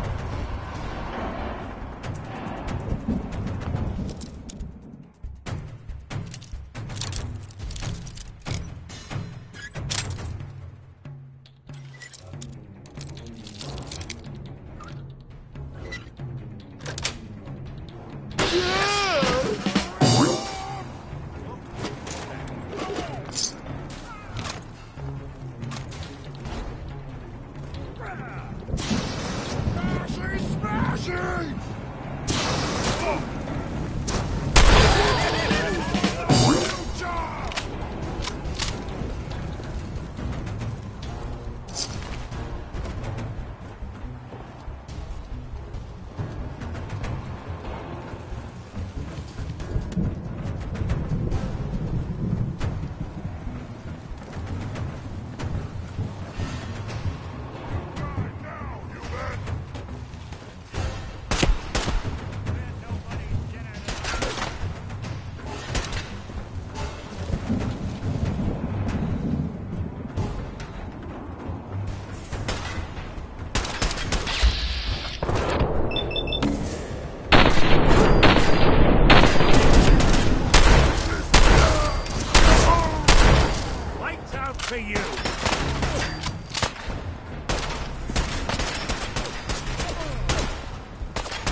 little baby scared!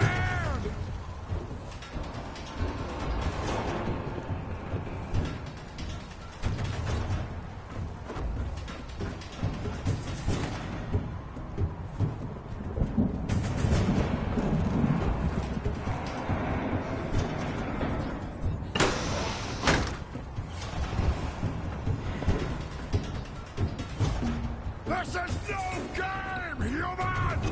We win, you die!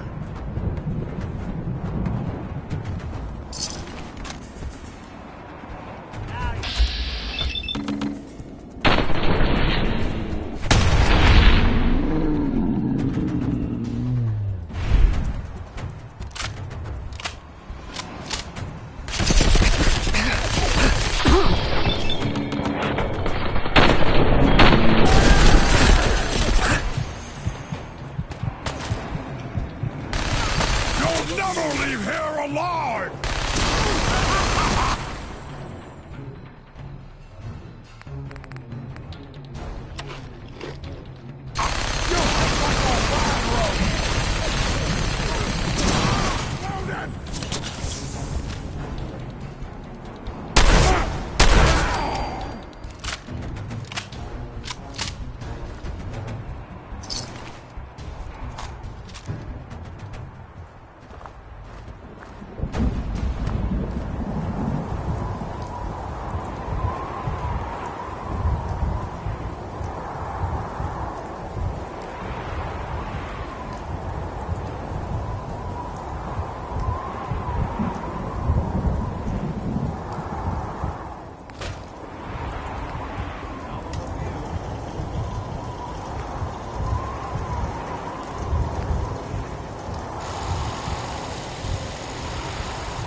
Come back! Don't leave me here! Follow Strong. He knows the best way down off of this cursed tower.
There we go.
Strong here believes it is the secret to human power. So he wants us to help him find it. Hey, Strong. Boating from the barge. Good night. Good night. Parting is such sweet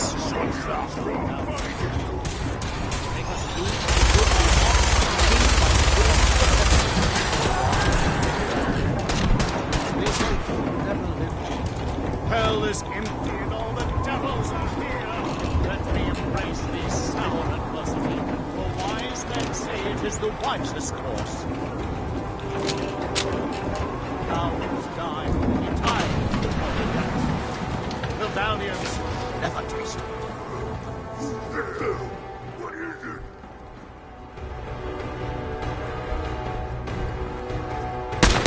Follow me a good fight!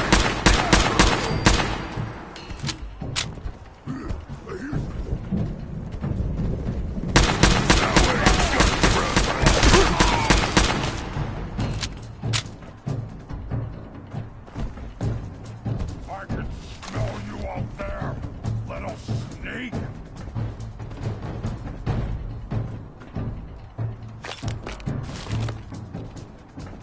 What was that?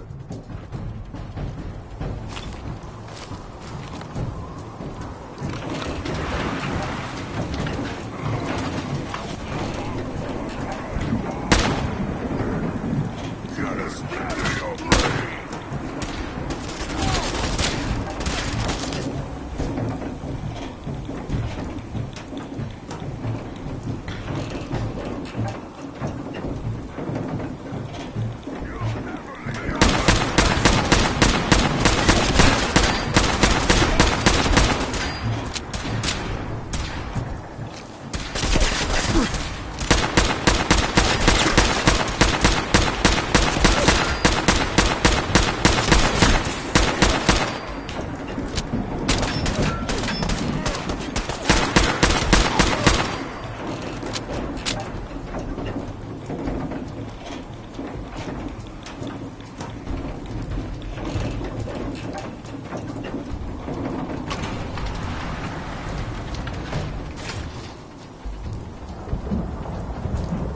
I hear something!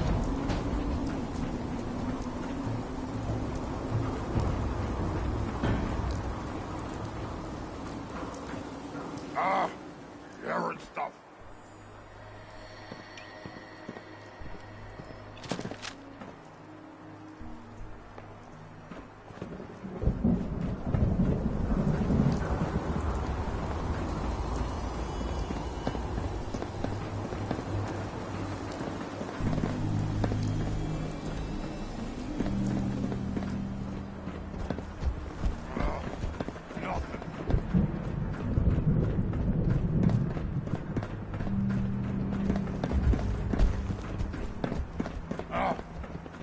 What's that?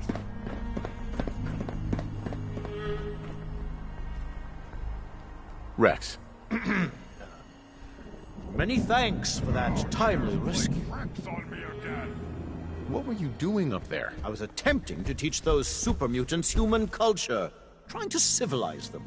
I thought if they could just experience the majesty of Shakespeare, it would change them forever. And who better to open their eyes to the wonders of the bar? Yes, well, in any event, I'm quite grateful. I'd like you to have this. Now, if you'll excuse me, I think it's time I left this awful place. I'm returning to WRVR and resuming my career in radio. Excuse me. Go find milk of human kindness with Strong. Why do you want to find this milk of human kindness? Milk is secret to humans. Macbeth say milk make humans strong. Stronger than super mutants. Strong find milk, drink milk. Make super mutants stronger than humans.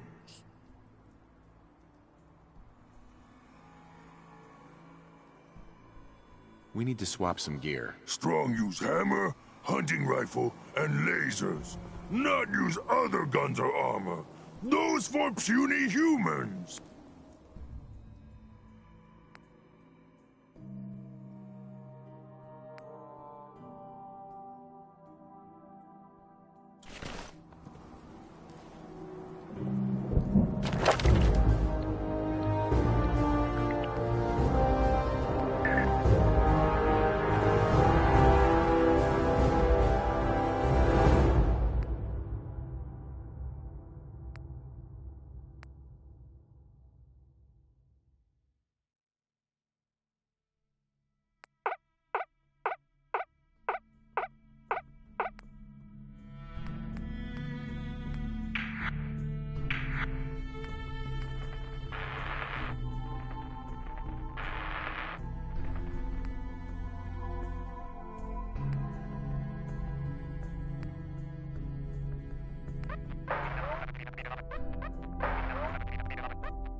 I need a sight to see you. I'm real. I almost thought you wouldn't.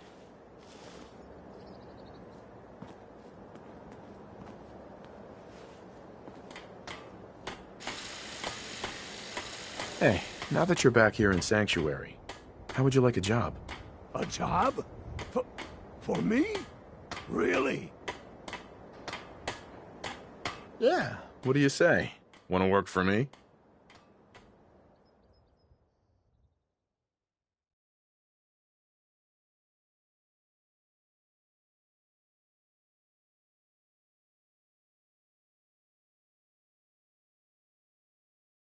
What are you doing? Yanking my chain again? Hey. You know what? Since we talked, I'm feeling swell. Look at the two of us here in Sanctuary. Prepared for the future. They didn't tell me much, Vault Tech. Just to make sure everyone filled out their forms. I was supposed to win a pack of steak knives.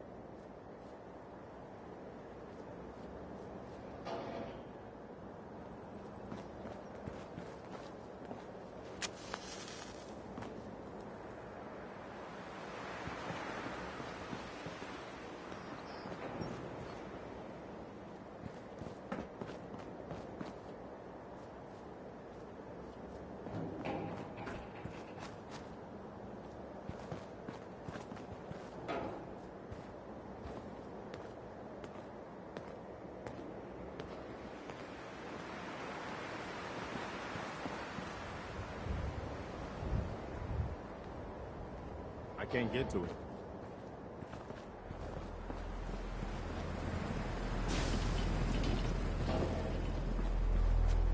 Sadly, cannot.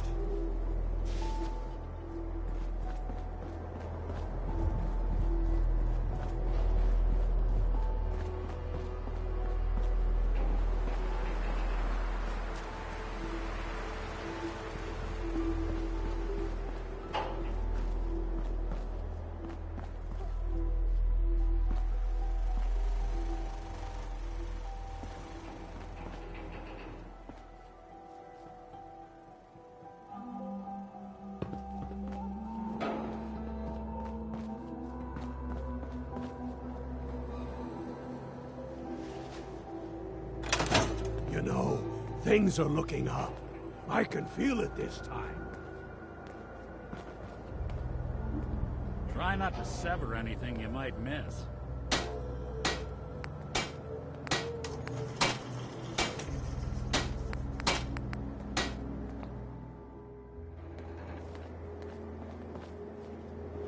Huh? Speak up.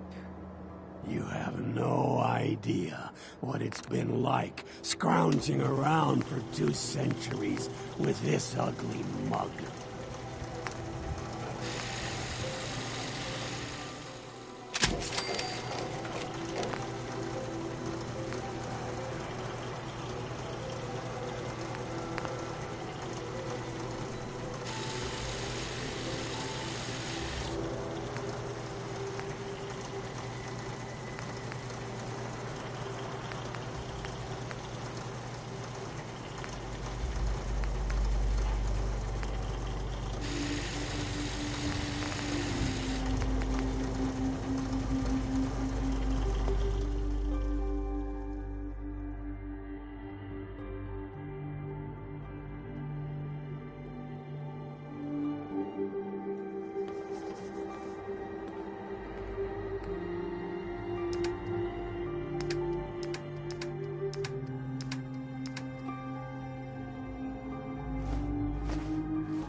You know what? Since we talked, I'm feeling swell.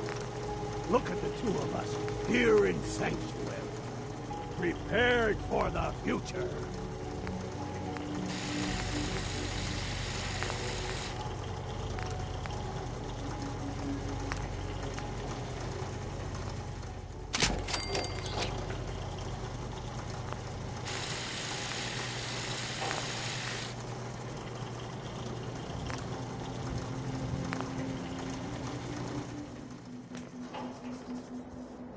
I'm afraid I'm not much use in a fight anymore. Back in the day, folks used to call me.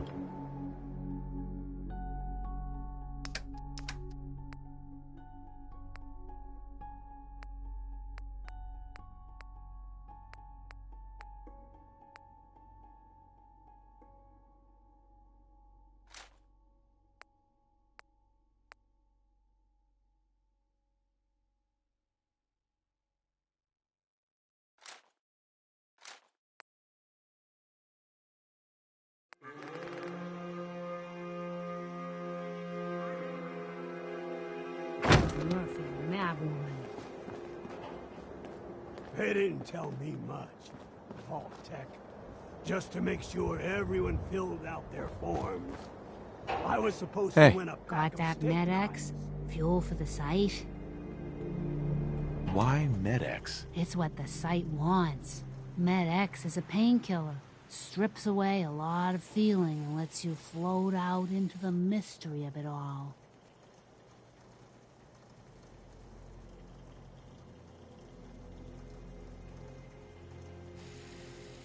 Yeah, here you go. Oh, it just makes everything feel good, don't it? I'm starting to see clearly. The mighty hunter. Only what you're hunting ain't an animal or a man. It's something different. Maybe something more than human. But what's this? I see a man in a white outfit standing over your prey, and he says something. It's hard to make out, but I'm trying, kid. He says Z247, initialize factory reset, authorization code Zeta 53 Kilo. And then he falls, and he's still. I can't. I almost thought I couldn't breathe there. Heart's beating like no tomorrow. Gonna need to rest.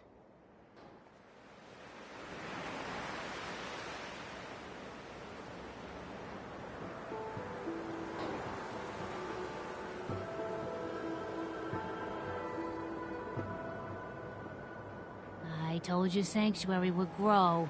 The sight never lies.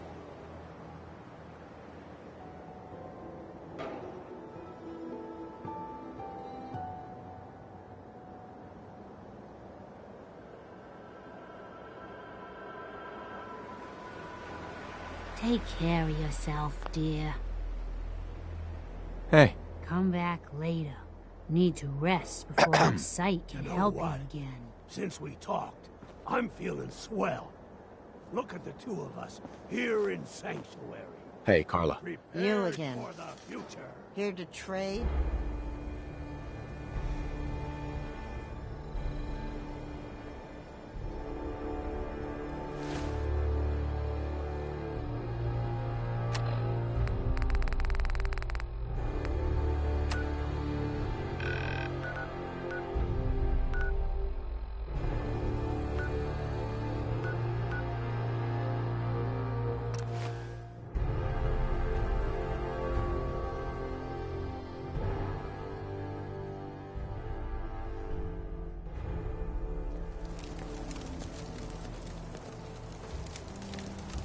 Somebody went to a lot of effort to keep folks out of here.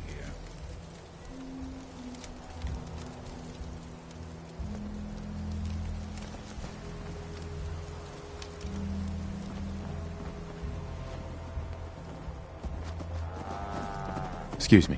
Market's the white building with all the fancy columns. Always someone doing trading there. Kay can patch you up if you're hurt. Best doc and vet around. Hey, let me take a look at you. See where it hurts. Any news out there, Doctor? Been out of the loop. Lots of sick and injured taking up my time. Now, if you need treatment, let me know. Yeah. See what's wrong with me, Doctor. Go over your symptoms with me.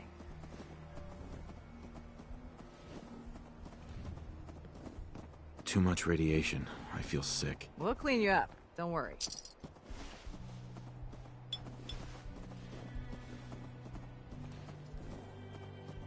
And that's that.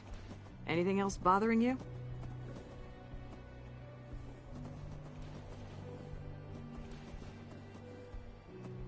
No crazy partying or anything like that. Glad to hear it. Anything else?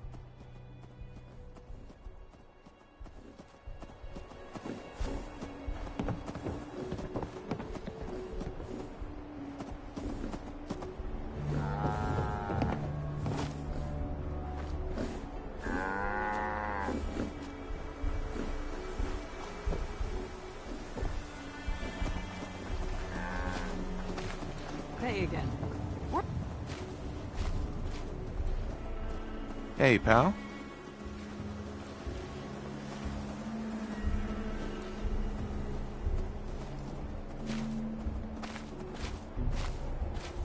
I know that suit. You're one of those people who lives underground. Hi there. I might be a doctor one day. Or maybe a sharpshooter.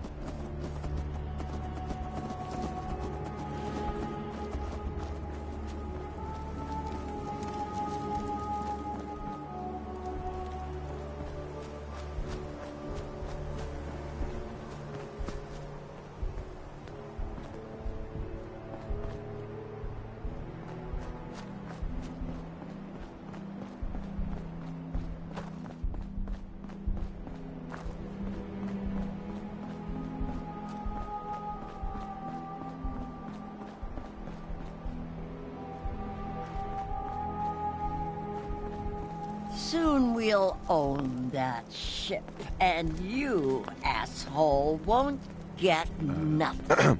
I don't have time for the likes of you.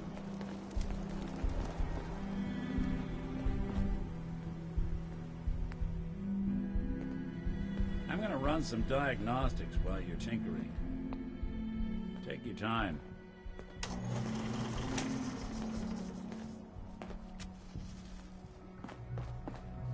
What are you looking at? Hey there. Need something? Talk to Mandy. Hi. Those scavers are under our protection.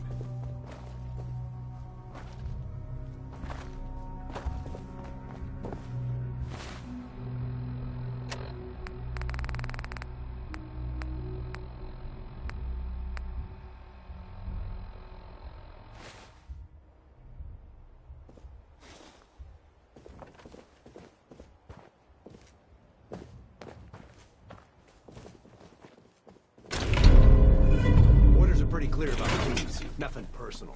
Hmm? Let's do this. What the? Think they're gone for good?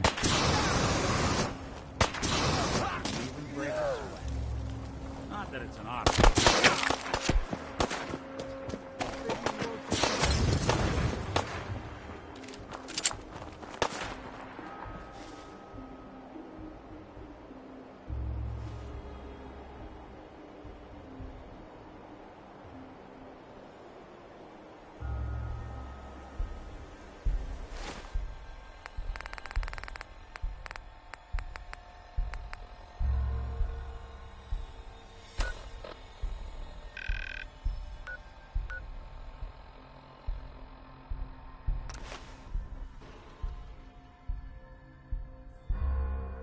What I find more disturbing, the fact that there's a ship lodged in that building, or that there's still a ship lodged in that building.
I don't know what I find more disturbing. The fact that there's a ship lodged in that building, or that there's still a ship lodged in that building.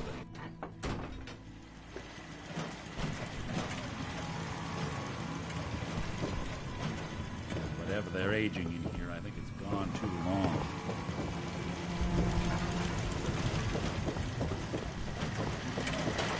Defending the Constitution. Warning, overdue for maintenance. All is well.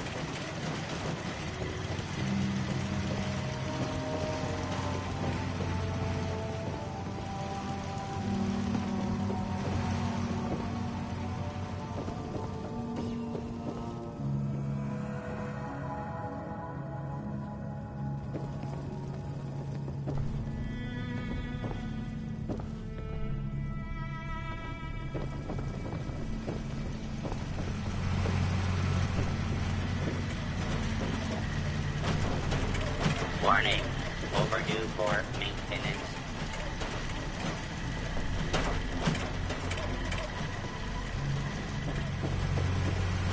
Patrolling.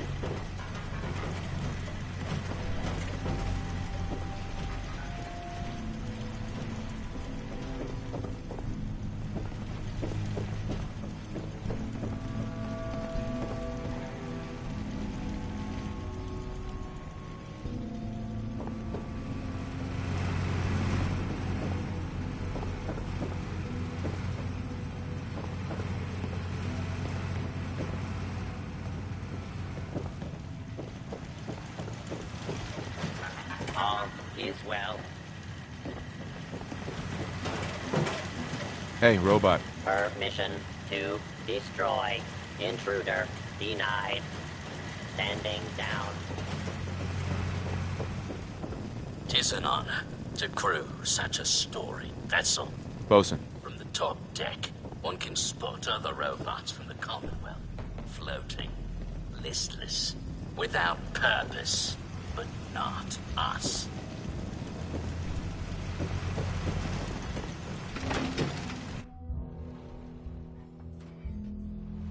I don't know what I find more disturbing. The fact that there's a ship lodged. Someone was expecting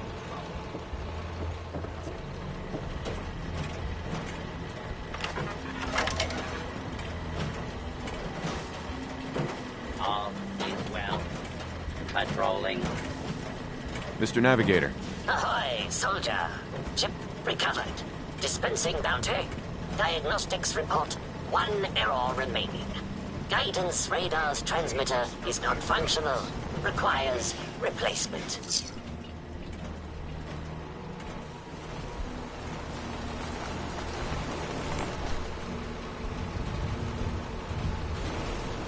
Continuing search for fugitive.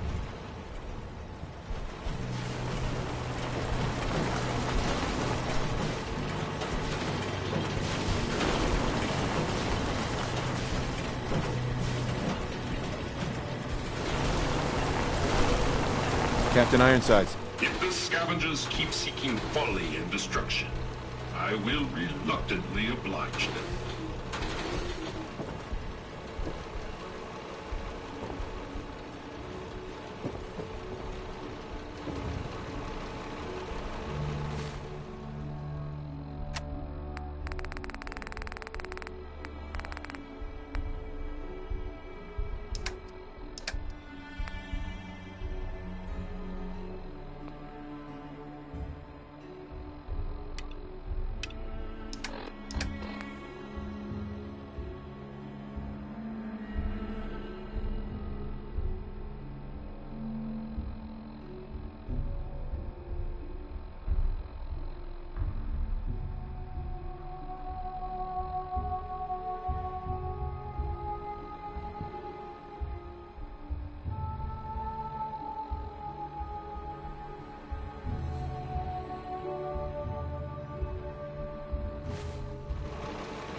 Ahoy, soldier! Chip recovered. Dispensing bounty. Diagnostics report. 1 error remaining. Guidance radar's transmitter is not functional. Requires replacement. What's wrong with the transmitter? Diagnostic inconclusive. No functioning Mr. Handy's available for detailed analysis. Acquire Poseidon radar transmitter at specified map coordinates. Further bounty will be dispensed upon completion, sir. Mr. Navigator. Maintaining present course.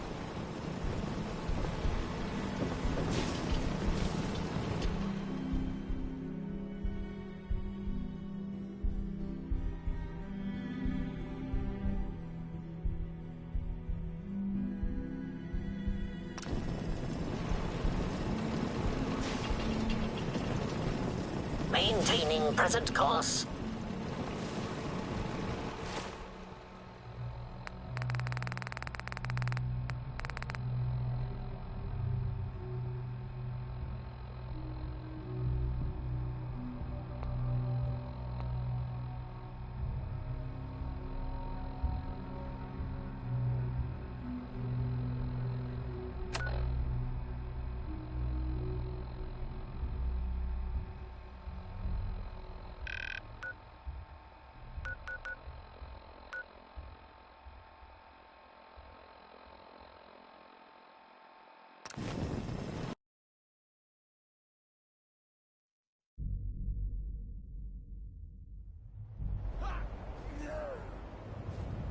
Hey! Light 'em up!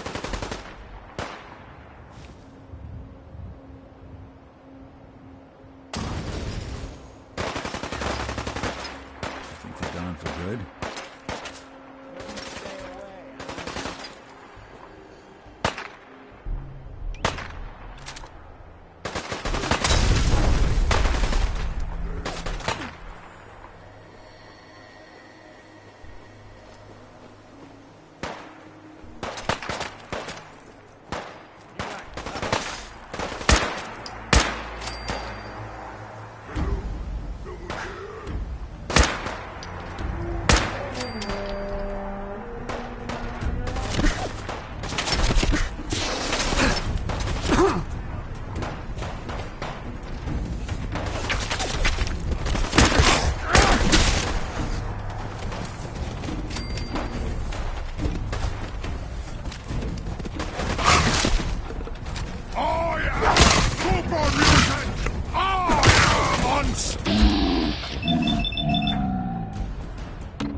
You'll never leave here alive!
as you're carrying it.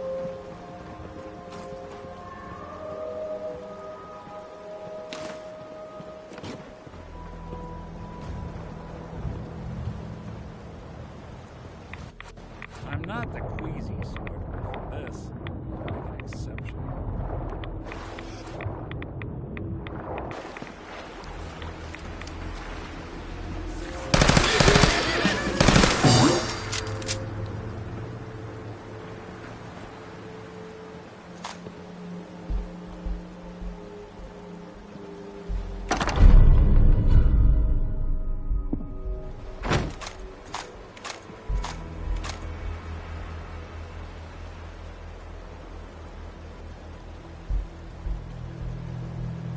Bingo.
protect, and serve.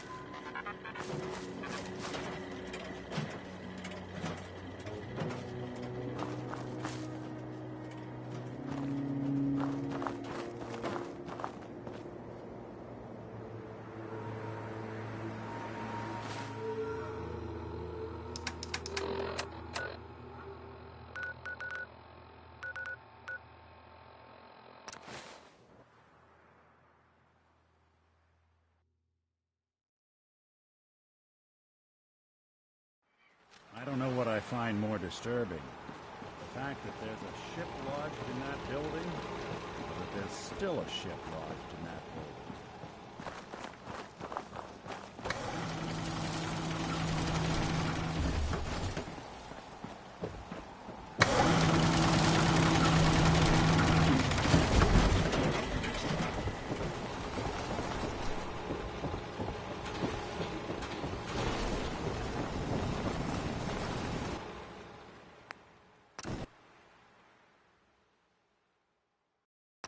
Ahoy, soldier. Guidance system fully functioning.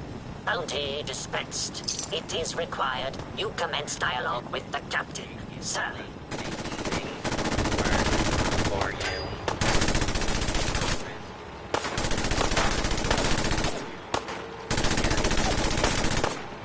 Heavy circuit boards. Claim this victory. Hey, Captain. You've been of service to our nobles. Despite ample provocation, I had hoped the guidance chip could be recovered without violence to the scavengers. Even now, they plot their retaliation.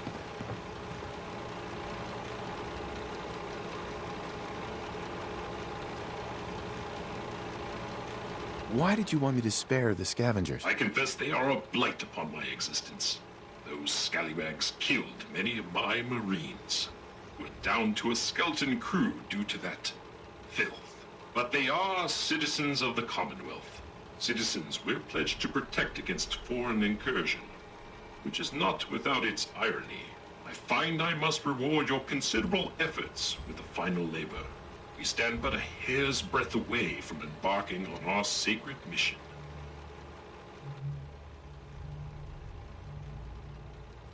So now can you tell me what's going on? Complete this task, and I will gladly relate our mission. Until then, silence, vigilance. The ship requires turbo pump bearings from a nearby factory. It will undoubtedly be a dangerous mission, but I have faith you will succeed.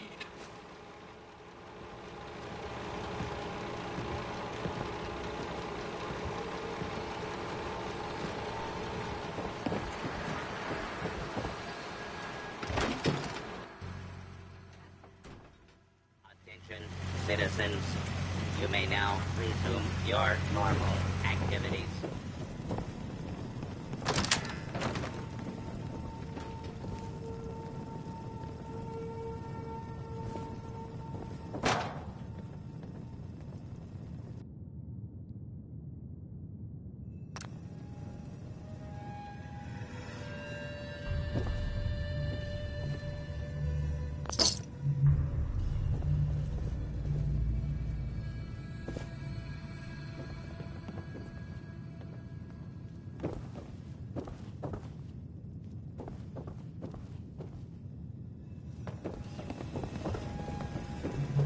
Tis an honor to crew such a sweet vessel. I don't know what I find more disturbing. The fact that there's a ship... Somebody went to a lot of effort to keep folks out of here.